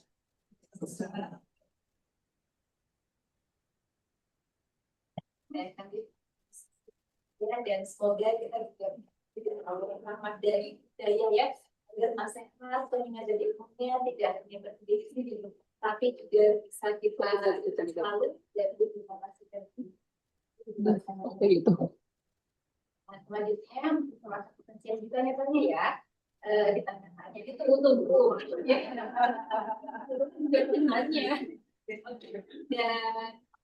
kita masuk ke sesi tanya jawab. Untuk teman-teman sesi pertama kita beri kesempatan bagi teman-teman yang hadir secara offline di ruangan dulu ya.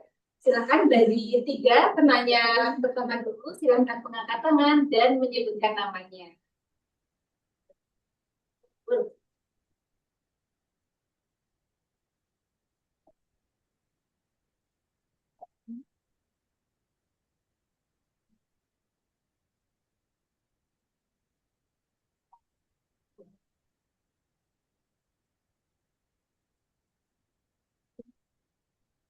Nggak kadang-kadang ya.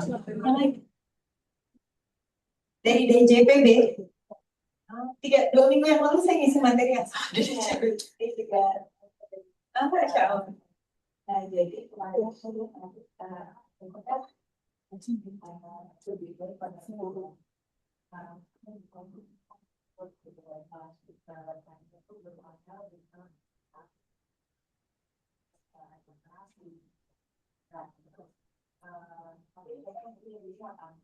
Karena informasinya kalau kita punya semua kalau misalkan kayak beda dengan korban, karena saya lihat kayak di saya pada pertama, terus yang kayaknya ada kerja, terus setelah keluarganya padahal juga kalau kita sudah buat dan saya kayak merasa gimana sih juga di terapi dan semua dan dia masih sakit terus gitu. Terus sendiri jadi ada rasa akal juga gitu. Sebenarnya berdasarkan kita berdua itu, saya tahu ya pas sama dia mau nanti ibu saya kemarin itu seperti itu dampaknya.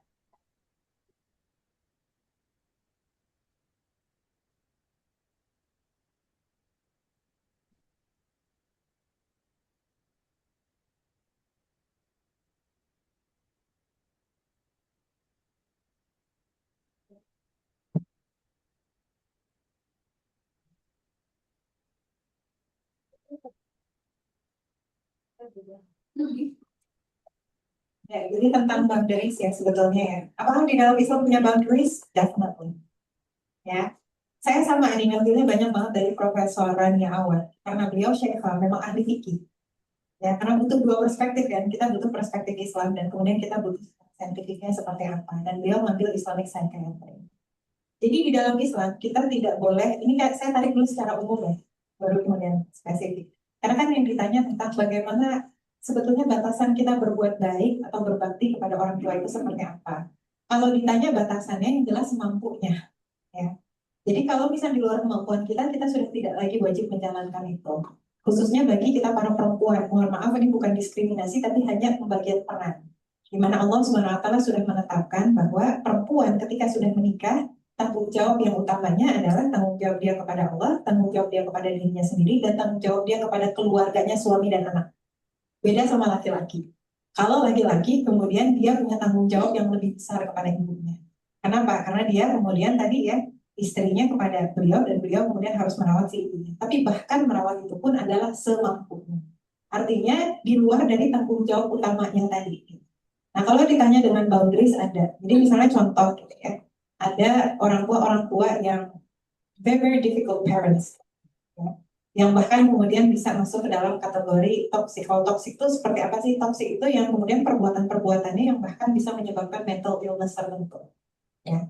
Nah, memutus silaturahim itu tidak boleh, tapi menjaga boundaries itu harus. Menjaga boundaries apa di dalam Islam, kita dilarang menempatkan diri kita untuk kemudian dibahayakan sama orang lain. Jadi misal gitu ya, setiap kali ketemu sama orang tua, disakitin aja terus. Ya udah dibatasin aja ketemuannya. Boleh nggak? Boleh. Apalagi ini dalam rangka kemudian mau menolong kapasitasnya apa? Secara harta kita mau punya berapa, secara waktu kita mau punya berapa, sisanya kemudian kita serahkan kepada Allah Subhanahu Wa Taala. Kemudian yang kedua tadi terkait dengan apakah ada kaitannya antara beban hidup dengan kemudian sakit fisik. Kalau ditanya secara general itu ada. Kenapa? Karena bahkan di dalam Islam sekalipun di dalam kisah Quran surah Yusuf ya, Yakub alaihissalam itu saking beratnya kesedihannya itu sampai kemudian matanya menjadi buta gitu ya. Artinya bukan berarti ketika orang terkena mental illness atau physical illness dikarenakan kesedihannya itu kemudian rendah iman. Boleh jadi ada ujian-ujian yang kemudian sangat berat sampai kemudian seperti itu. Maka responnya seperti apa? Kembali lagi kepada apa yang tadi kita diskusikan. Yang bagaimana Nabi Yakub alaihissalam dalam keadaan sudah buta tadi ya dikarenakan banyak menangis dan sedih atas Yusuf walaupun kemudian tetap ridho atas ketetapan Allah ya. Dan beliau yang kemudian mengajarkan kesabaran yang baik adalah kesabaran untukku. Itu kan beliau yang menyampaikan ya. Dan beliau yang juga menyampaikan janganlah berputus asa karena putus asa adalah sifatnya syaitan. Ya, ini dalam kondisi udah sangat-sangat berat tadi. Sehingga ketika orang tua dalam kondisi yang seperti itu bisa ada alokasi energi. Saya nggak bilang waktu ya, energi. Karena it takes a lot of energy to listen to people complaining about life and blah blah blah dan sebagainya. Ada alokasi energi, kita dengarkan orang tua. Misal kalau waktunya pas, nah kita kasih nasihat sama orang tua supaya beban itu jangan dibawa-bawa. Supaya kemudian udah dilepaskan kepada Allah SWT. Allah. Kalau masalah sakit lututnya mah ke dokter ya. Insya Allah. Kira-kira itu nggak menjawab?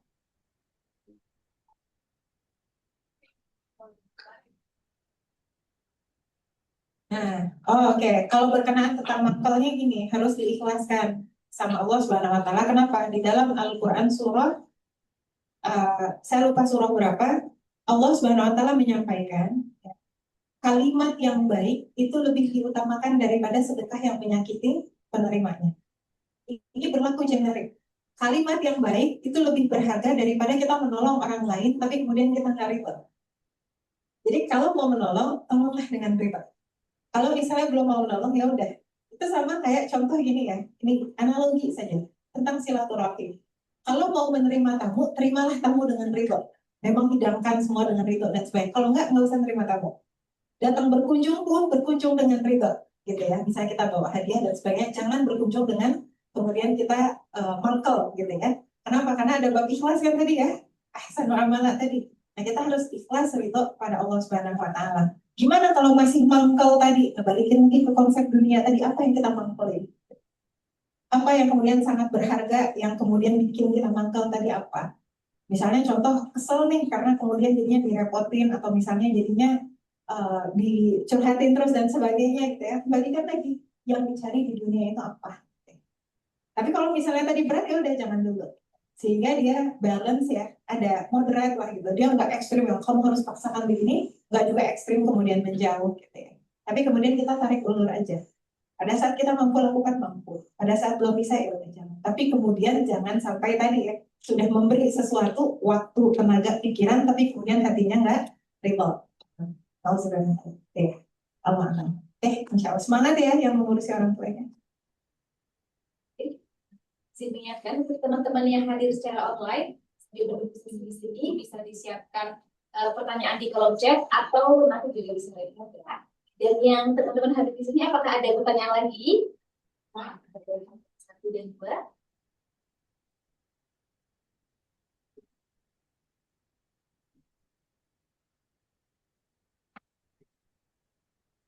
Terima kasih untuk kesempatan sudah panitia. Terima kasih. Terima kasih kajian. Saya dari Batu. Tapi terkait dengan kita ke depan. Kalau bagi saya sih mungkin ada anak yang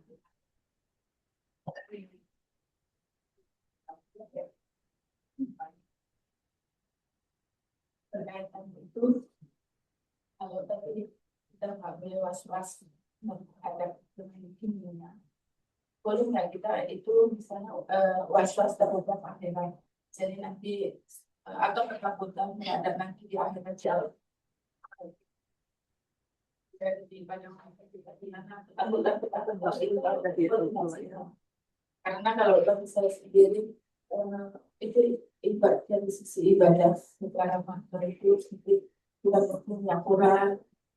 Misalkan saja Nabi Adam itu satu kesalahan saja dia mohon ampunnya sampai 300 tahun itu. Padahal kalau kita bukan 1, 2, 3, 4, 5 tapi ribuan, apakah kita ini was-was terhadap seperti itu? Ini itu yang pertama yang sisi ayat kedua, jadi tidak dapat melakukan hak mengatur itu ada pada Allah ya. Hak membuat hukum ada pada Allah. Kemudian kalau kita sekarang kan mungkin saya sendiri tahu kondisinya. Bahwasanya sekarang membuat hukum itu ada pada manusia gitu ya. Nah, berkaitan dengan itu, kalau saya itu kayak diam aja, ikut arus itu saya dihukumi seperti apa ya? Apakah saya termasuk orang yang fasik atau tidak? Kalau misalnya kafir ya, karena memang Allah sudah mengetahui barang siapa yang kita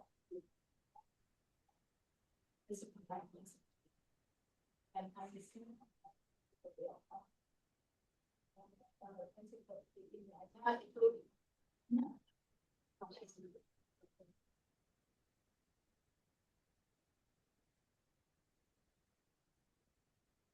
langsung juga saya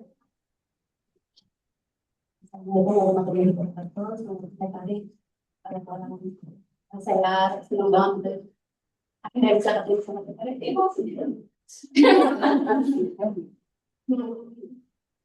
Nah, saya lihat dari itu mirip sama pertemuan dan berperilaku baik gitu ya. Apa lebih ke sebagai pribadi gitu ya, saya selalu senantiasa maksudnya selama ini selalu bersyukur terus diskusi sama Allah gitu ya.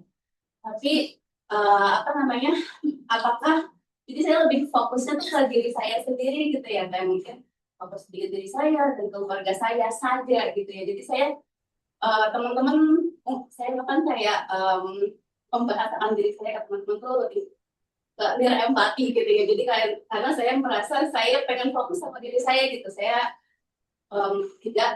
tidak merasa apa namanya, udah deh kayaknya cukup deh seperti ini aja, dan hidup seperti yang di luar ujian-ujiannya Allah tidak kita terima gitu ya. Cuman dia tidak ingin menambah pikiran saya dengan masalah orang lain seperti itu ya teh. Nah, dihubungkan dengan berperilaku baik gitu ya.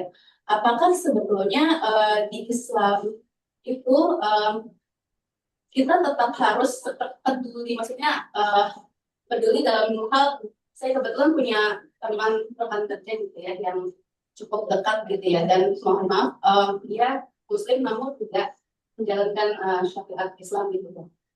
Saya rasanya pengen gitu ya mengajak dia, tapi sebagaimana apakah itu mungkin di luar boundariesnya gitu, karena seperti tadi kita bilang untuk saat ini ya mungkin ya keluarga saja, kita dan keluarga terdekat saja, apakah itu melampaui boundary saya seperti itu. Paling itu aja sih teh. Terima kasih.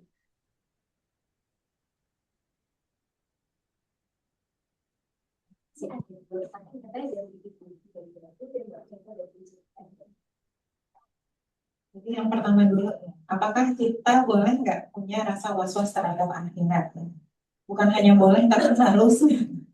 Itu bagian dari takwa. Nah, jadi bedakan antara ham, was-was terhadap perkara dunia, dengan takwa, yaitu kita memiliki was-was atau rasa takut terhadap akhiratnya. Jadi tidak selalu insecurity itu adalah sesuatu yang negatif ya. Akan kita biasanya tuh gue insecure banget tentang ini cuma itu. Insecure terhadap akhirat mah harus. Bahkan seorang Imam Asy-Syafi'i ketika beliau itu menjelang wafatnya ya, beliau sudah dipembarikan. Lalu kemudian sahabat-sahabatnya mendengarkan bagaimana beliau dengan diri berdoa, ya Rob, apakah amal-amalku ini untuk menghuni surga? Jadi kalau sekelas Imam Asy-Syafi'i aja masih insecure ya, terus siapa kita gitu yang merasa gue udah sempurna banget gitu. Kayaknya enggak. Jadi rasa itu bukan hanya boleh tapi harus kita pupuk. Gitu. Nah, tinggal kemudian mengelolanya adalah diimbangi dengan rasa harap.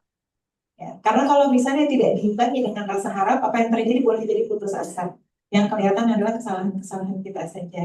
Rasa harapnya dari mana? Begitu kita menyadari kita melakukan kesalahan, apa kata Allah, ciri-ciri orang bertakwa, fa'idha dhalamu anfusahum dzakarullaha fastaghfiru li rabbihim. Fa'idha fa'alu fahisyatan aw dhalamu anfusahum dzakarullaha fastaghfiru li rabbihim. Itu ada di Quran surah Al-Imran 135, bagian dari ciri-ciri orang bertakwa. Jadi mereka yang ketika mereka melakukan perbuatan keji atau mereka melakukan perbuatan yang menzalimi dirinya sendiri, kayak melakukan dosa itu menzalimi diri kita sendiri sebetulnya ya. Segera ingat sama Allah dan kita minta ampun. Dan Allah itu ampunannya sangat-sangat luas. Kalaulah seorang hamba datang dengan dosa sebesar 2 gunung Uhud sekalipun, Allah akan berikan ampunan yang mencukupi bagi itu semuanya. Kalau kita betul-betul bertaubat kepada Allah, dan bukan hanya kemudian diampuni tadi ya, tapi juga Allah cinta kan sama hamba-hamba yang bertaubat. Sehingga harap itu yang kemudian kita kuatkan. Nah, yang kedua yang dikuatkan juga adalah ikhlas. Ikhlas dalam amal. Jadi ada salah satu kisah dalam hadis sahih. Ada seorang hamba yang dia sedang dihisab. Lalu kemudian dipaparkanlah amal-amal kebaikannya, dipaparkan juga amal-amal keburukannya, dan ternyata amal keburukannya ini sejauh mata memandang. Jadi dia udah takut banget sih hamba ini. Kemudian amal buruknya banyak banget yang ternyata belum dia taubatkan. Lalu kemudian ditanya, apakah ada amal yang luput? Yang belum ada, hadisnya sahih. Lalu kemudian hamba ini menyampaikan tidak. Lalu disampaikan kepadanya ada, masih ada lagi yang belum terlihat di situ. Ya ini apa? Diambillah satu buku atau satu catatan atau satu semacam kartu ya, bahasa hadisnya adalah bitaqah. Nah si bitaqah ini yang kita nggak tahu wujudnya gimana ya, belum ada yang bisa ngasih testimoni kan. Jadi Si bitokoh ini diambil dan ternyata bitokoh ini adalah amalan ikhlas, niat. Kenapa? Karena malaikat itu, bahkan malaikat sekalipun nggak bisa tahu kita ini ikhlasnya gimana. Ya, dengan amalan ikhlas itu ditimbanglah di satu sisi, yang satu sisinya lagi seluruh amal keburukannya.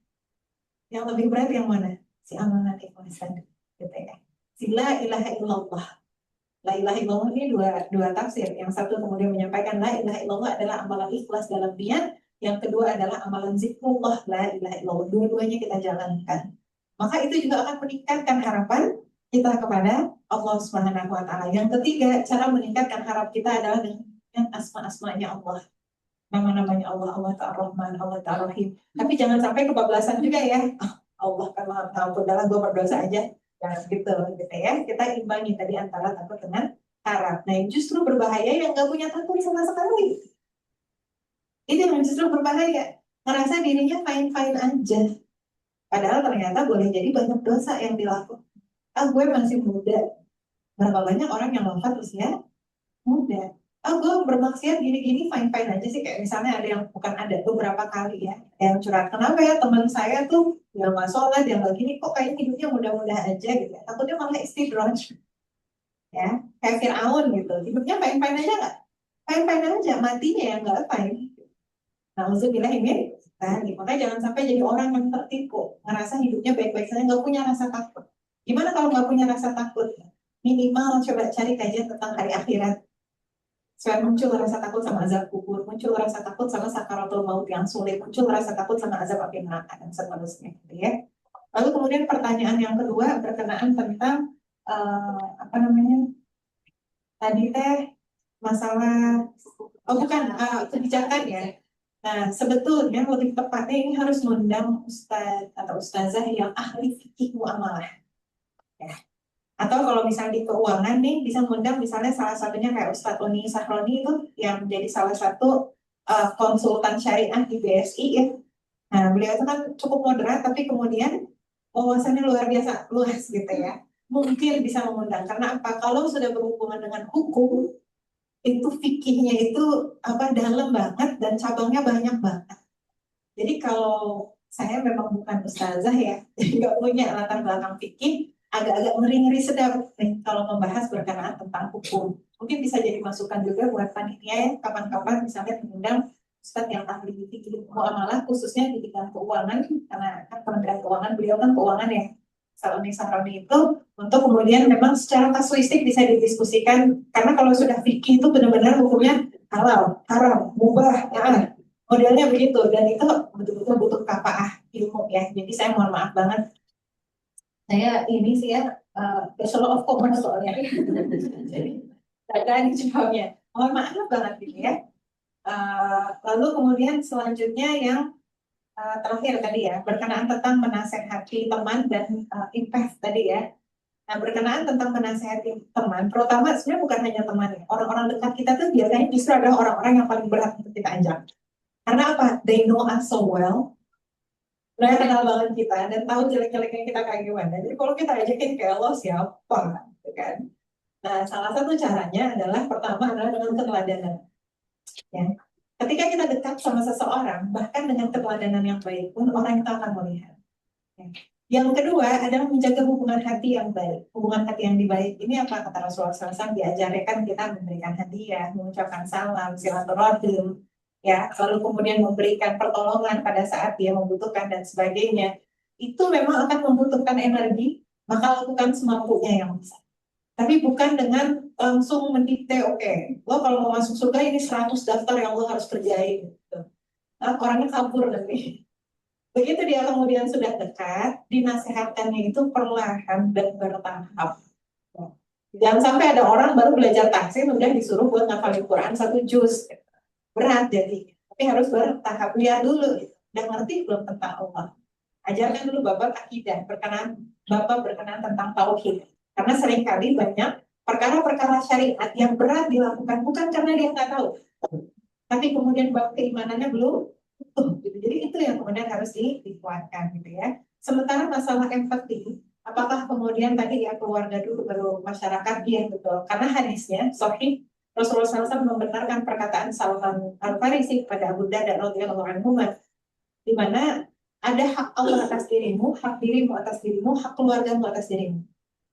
Nah, kita sebagai perempuan itu kan season by season. Ada masanya single, masih bisa lari ke sana kemari gitu ya, ikutan baksos sana sini dan sebagainya. Do it, it's okay. Tapi mungkin ada masanya, mungkin setelah menikah, hamil, melahirkan, punya anak, mungkin di masyarakatnya jauh berkurang. It's okay. Kenapa? Karena pada fase itu yang prioritas adalah kesehatan diri kita, kesehatan bayi kita dan sebagainya. Mungkin nanti anak-anak sudah masuk SD. Waktu kita akan jauh lebih fleksibel. Mungkin nanti di masyarakat jauh juga lebih luas. Sehingga peduli iya, ya kita berempati, tapi kemudian kapasitas itu semampunya. Ya, baik yang itu di dekat kita maupun yang jauh. Misal teman-teman saudara-saudara kita di Gaza. Rasanya kalau kita mau infakin semua tabungan kita keluarin sama Gaza. Tapi nggak boleh juga kalau sampai keluarga jadi kelaparan. Maka kemudian infak itu kata Allah SWT di dalam Al-Quran adalah dari apa yang sudah setelah dikurangi kebutuhan-kebutuhan kita, baru kemudian kita infakkan. Begitu juga ketika kita mau menolong orang lain gitu ya. Kenapa? Karena kita manusia bukan Tuhan. Sesayang-sayang kita sama orang, sama teman, nggak selalu setiap permasalahan dia bisa kita selesaikan. Contoh paling gampang tuh gini misalnya, ada teman yang suka minjem uang misalnya. Sekali kita bisa bantu, 2 kali bisa bantu, 3 kali bisa uangnya nggak ada gitu. Ya kita bilang gitu ya, oh, sorry ya gue nggak bisa bantu, soalnya ini dana buat sekolahan anak gue. Sebenarnya kita nggak perlu ngasih alasan, you don't always explanation gue, ya. Kita nggak perlu kok harus menjelaskan ketika kita nggak bisa bantu, kita bilang sorry ya gue belum bisa bantu. Misal temennya jadi nggak suka, dia mah padahal rumahnya gede ini itu dan sebagainya, biarin aja itu pikiran dia. Kita lakukan semampu kita. Inilah yang membedakan antara muslim yang baik dengan people pleaser. Kalau people pleaser rasanya semua kebutuhan orang harus dipenuhi. Kalau kita muslim yang baik, kita memenuhi sesuai kadar kemampuan kita yang jangan sampai menzolimi diri kita, jangan juga menzolimi keluarga. Kira-kira kejawab nggak? Apa? Semangat ya, ciao. Kita kali. Nah, sekarang kita beralih ke sisi online ya, Teh. Dan sekarang dari Umu Arayan, Assalamualaikum. Tanya, Kak Karin, saya sedang di fase merasa capek sekali diuji dengan melakukan rutinitas setiap hari mengurus 5 anak dan saudara sedang diuji ekonomi yang tidak tapi saya tentu 5 anak yang masih apakah saya bersyukur bahwa kemudian saya merasa dan itu berdoa dan selalu sholat. Apakah ada anak lain bisa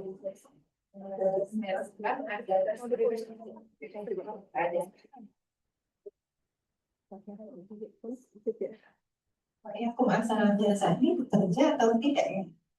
Karena kalau misalnya bekerja, sebetulnya kan aktivitasnya lebih banyak yang berubah itu hanya sekian portion hours ya dalam kesehariannya.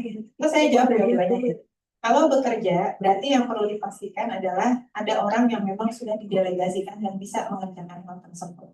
Itu salah satu kriterianya ya, supaya syarat untuk bekerjanya tetap bisa lebih baik. Nah, ketika kemudian pulang ke rumah, sebetulnya kalau bekerja dengan 5 anak ya, saya membayangkan yang lebih berpengaruh itu kan perbedaan pada saat sudah sampai ke rumah ya. Dan yang mungkin ngaruh mungkin sekitar 1 jam, 1,5 jam dan sebagainya. Paling tips tambahannya adalah koordinasikan sama suami. Sampaikan kalau misalnya sudah lelah begini begitu. I know this might sound very cliche, tapi itu mau nggak mau tetap kemudian harus dilakukan. Kalau misalnya memang kemudian tidak sanggup, silahkan memilihkan alternatif yang lain. Apakah perlu orang tambahan untuk mensupport? Ya. Karena kalau lelahan itu kan lebih ke teknis ya. Gitu. Nah, yang kedua adalah coba dicari penyebab lelahnya apa dulu.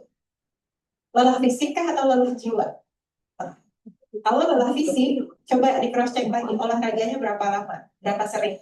Olahraga itu jangan pelit. Kadang-kadang banyak ibu-ibu yang guilty feeling yang mau olahraga. Aduh, masa sih saya mengalokasikan waktu untuk olahraga anak saya gini dan sebagainya. Enggak, itu bagian dari kebutuhan tubuh kita. Jadi kalau kita cinta sama diri kita, ya kita harus olahraga. Kalau kata Teh Patra, Teh Yulia Patra ada homeschooler dari Bandung, dia punya 5 anak, dan beliau kemudian menyampaikan katanya ya kalau udah biasa lari 1 kali lari 10 kilo 20 kilo ngurusin rumah tangga udah nggak ada apa-apanya karena sekali lari tadi ya 10 kilo 20 kilo dan seterusnya gitu. Maka kemudian kalau kita dicek, nah yang bikin lelahnya apa? Karena memang secara nutrisi makanan, olahraga, tidurnya kemudian tidak sehat atau bagaimana, ya. Atau tadi boleh jadi memang butuh ada orang yang mengerjakan, jadi ada pekerjaan-pekerjaan yang bisa didelegasikan. Kayak misalnya zaman saya punya 3 anak, balita, sama bayi, itu memang kemudian untuk kayak nyuci, ya, nyetrika itu kan melelahkan ya.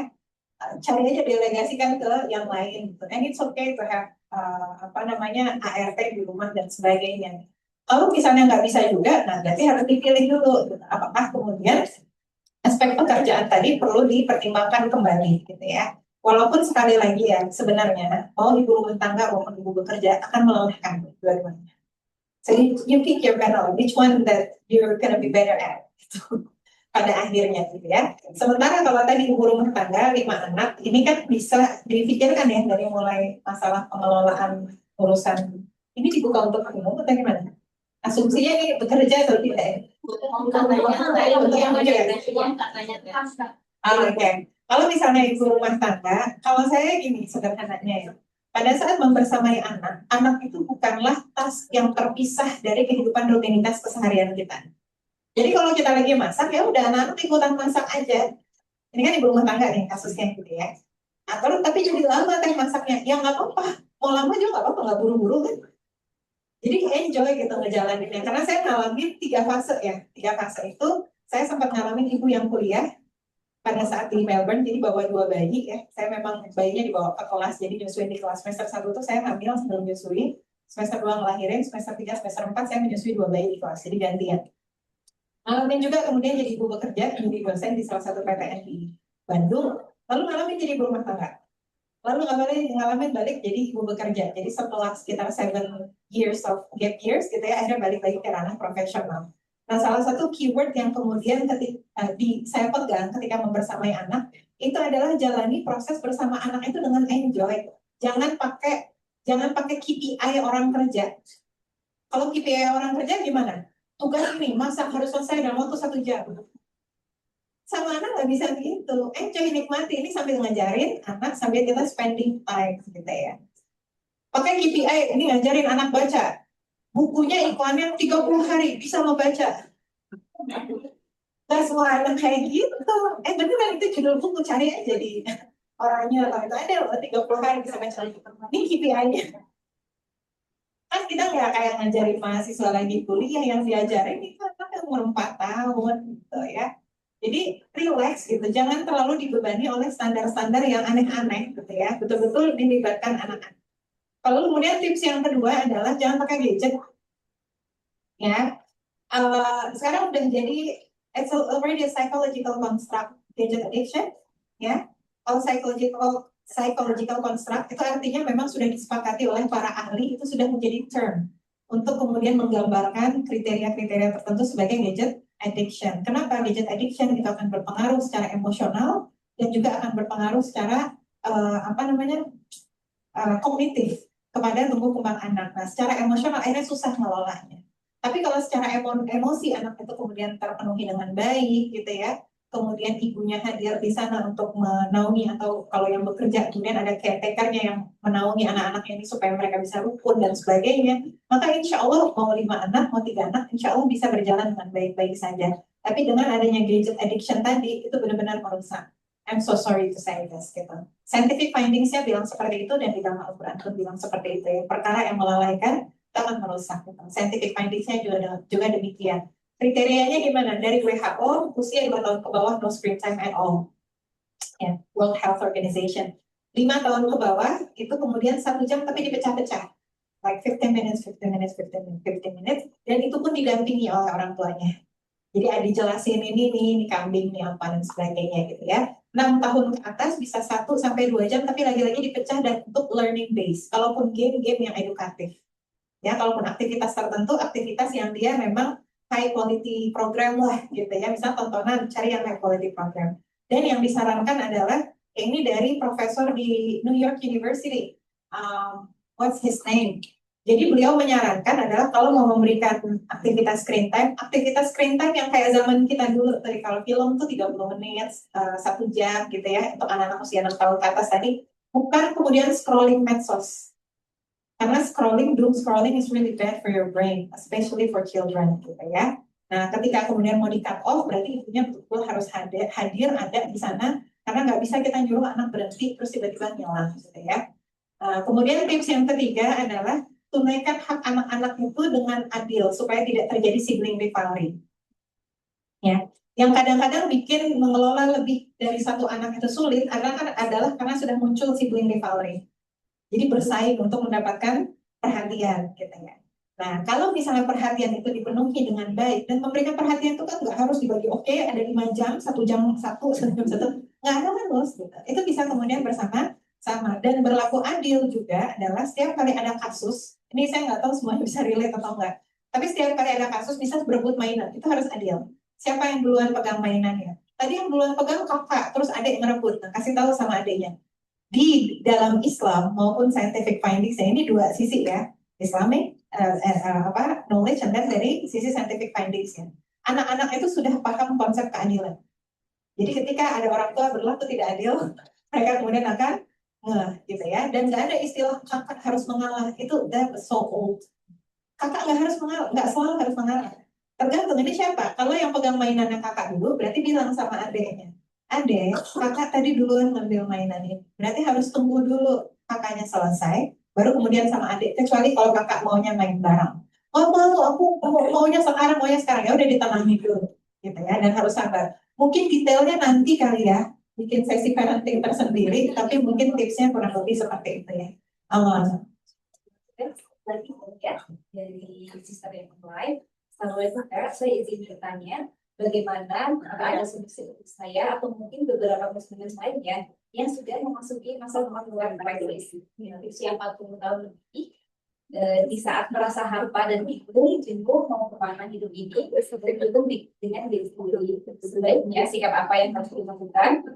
Layaknya respon hidupnya berubah di usia 40 tahun. Apakah kita juga diharuskan beruntung untuk mencari jati diri sejati atau seperti apa?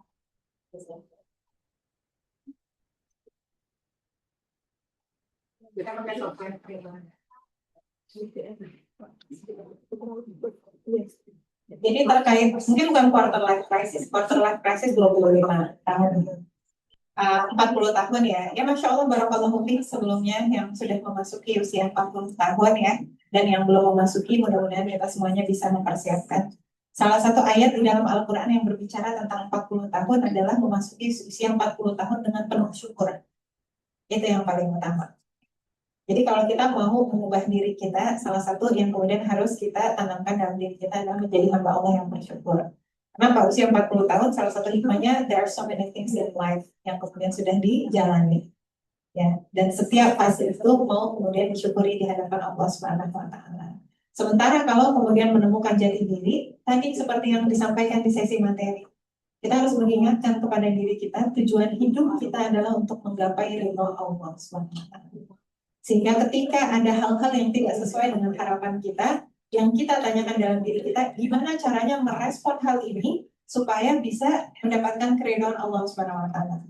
Sehingga yang terpenting bukan lagi tentang apa yang akan terjadi, tapi apa respon kita terhadap apa yang terjadi. Kita mempersiapkan ya, merancang pendidikan anak, merancang ini, merancang itu. Tapi hasilnya kemudian kita serahkan kepada Allah Subhanahu wa Ta'ala. Mungkin singkatnya begitu ya, karena keseluruhan materi tadi itu adalah tentang bagaimana kita menjalani kehidupan kita sebagai seorang muslim, menemukan jati diri kita. Yang kita cari adalah ridha Allah Subhanahu wa Ta'ala. Sebaiknya dari semua diskusinya. Baik, dengan sudah selesai sudah sesi diskusi kita kali ini, dan nanti setelah selesai acara untuk pendatang pertama Mbak Anita dan Mbak Ulfa, kemudian semua penanya, Mbak Firda dari BJBB, dan juga Mbak Rolita dari BJKN, dan pertanyaan online, Mbak Arayan dan juga Mbak Tia, nanti bisa bukti panitia untuk pengambilan ya. Nah, dengan demikian, sebelum menutup kita berkumpul bersama ya. Tangan kita kumpul bersama. Teman-teman silakan berada di depan, mungkin agak merapat sedikit ya. Silakan masuk di tengah, coba akan diambil dari depan.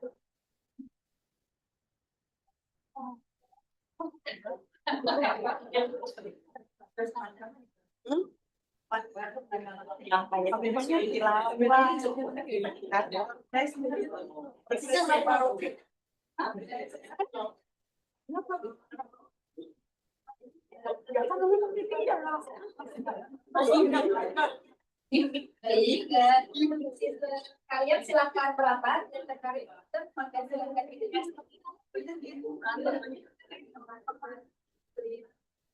siapa yang disilakan biar berkepo dibantu juga karena sampai kapan ini nggak apa-apa. Yang ini cuma kita baru berkenalan satu belakang.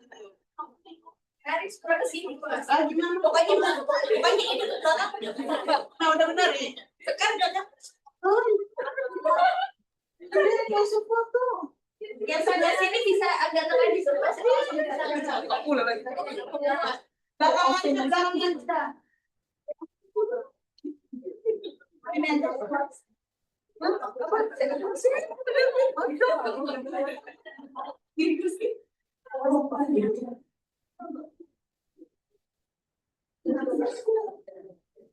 Oke, abang dari saya 1, 2, 3.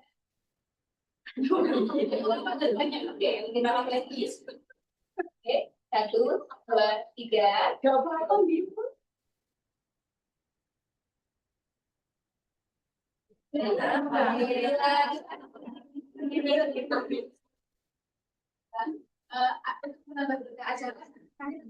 Dengan doa ya kan? Balik lagi. Aku mau nge-share tataran dulu. Itu tempat masing-masing.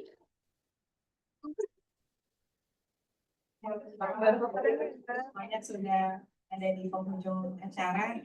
Dengan segala kekurangan dan keterbatasan saya diminta untuk memimpin doa. Jadi saya mengundang ibu-ibu, bapak, kakak-kakak, adik-adik untuk sama-sama menghadirkan jiwa dan hati kita untuk berdoa kepada Allah Subhanahu wa Ta'ala. Astagfirullahaladzim, astagfirullahaladzim, astagfirullahaladzim. A'udzu billahi minasyaitonir rajim. Bismillahirrahmanirrahim. Alhamdulillahirabbil alamin. Assalatu wassalamu ala asyrafil anbiya'i wal mursalin wa ala alihi wa ashabihi ajma'in. Allahumma ighfir lana dzunubana wa li walidayna wa lil muslimin wal muslimat wa lil mu'minin wal mu'minat wa lil mujahidin wal mustad'afin في كل مكان وخصوصا في إندونيسيا وفي فلسطين. ربنا ظلمنا أنفسنا وإن لم تغفر لنا وترحمنا لنكونن من الخاسرين. ربنا لا تزغ قلوبنا بعد إذ هديتنا وهب لنا من لدنك رحمة إنك أنت الوهاب. اللهم اكفنا بحلالك عن حرامك وأغننا بفضلك عمن سواك. اللهم أعنا على ذكرك وشكرك وحسن عبادتك. اللهم إنا نسألك الهدى والتقى والعفاف والغنى. اللهم إنا نسألك حبك وحب من يحبك وحب عمل قريب من حبك. اللهم إنا نسألك رضاك والجنة وأجرنا من النار. ربنا هب لنا من أزواجنا وذرياتنا قرة أعين واجعلنا للمتقين إماما. ربنا آتنا في الدنيا حسنة وفي الآخرة حسنة وقنا عذاب النار.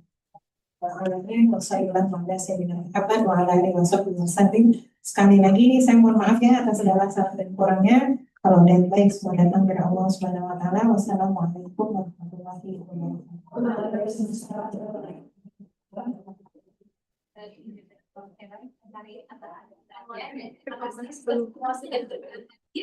Mohon perkenan untuk isi form evaluasi ya.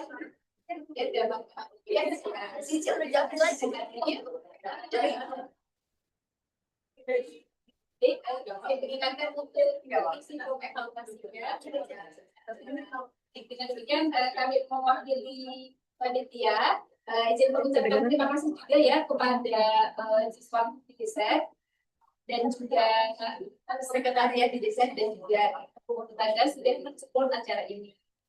Biar kami berdiri dan kata wassalamualaikum warahmatullahi wabarakatuh.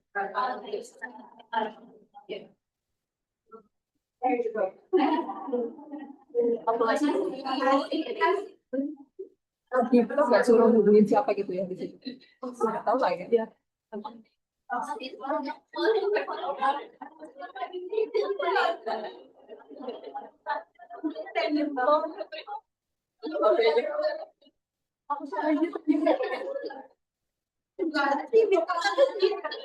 Minta. Dari situ ya.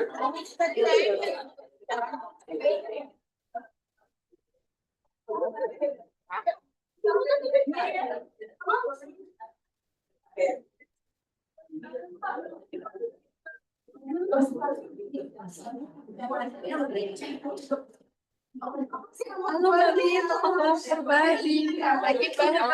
Bentar ya.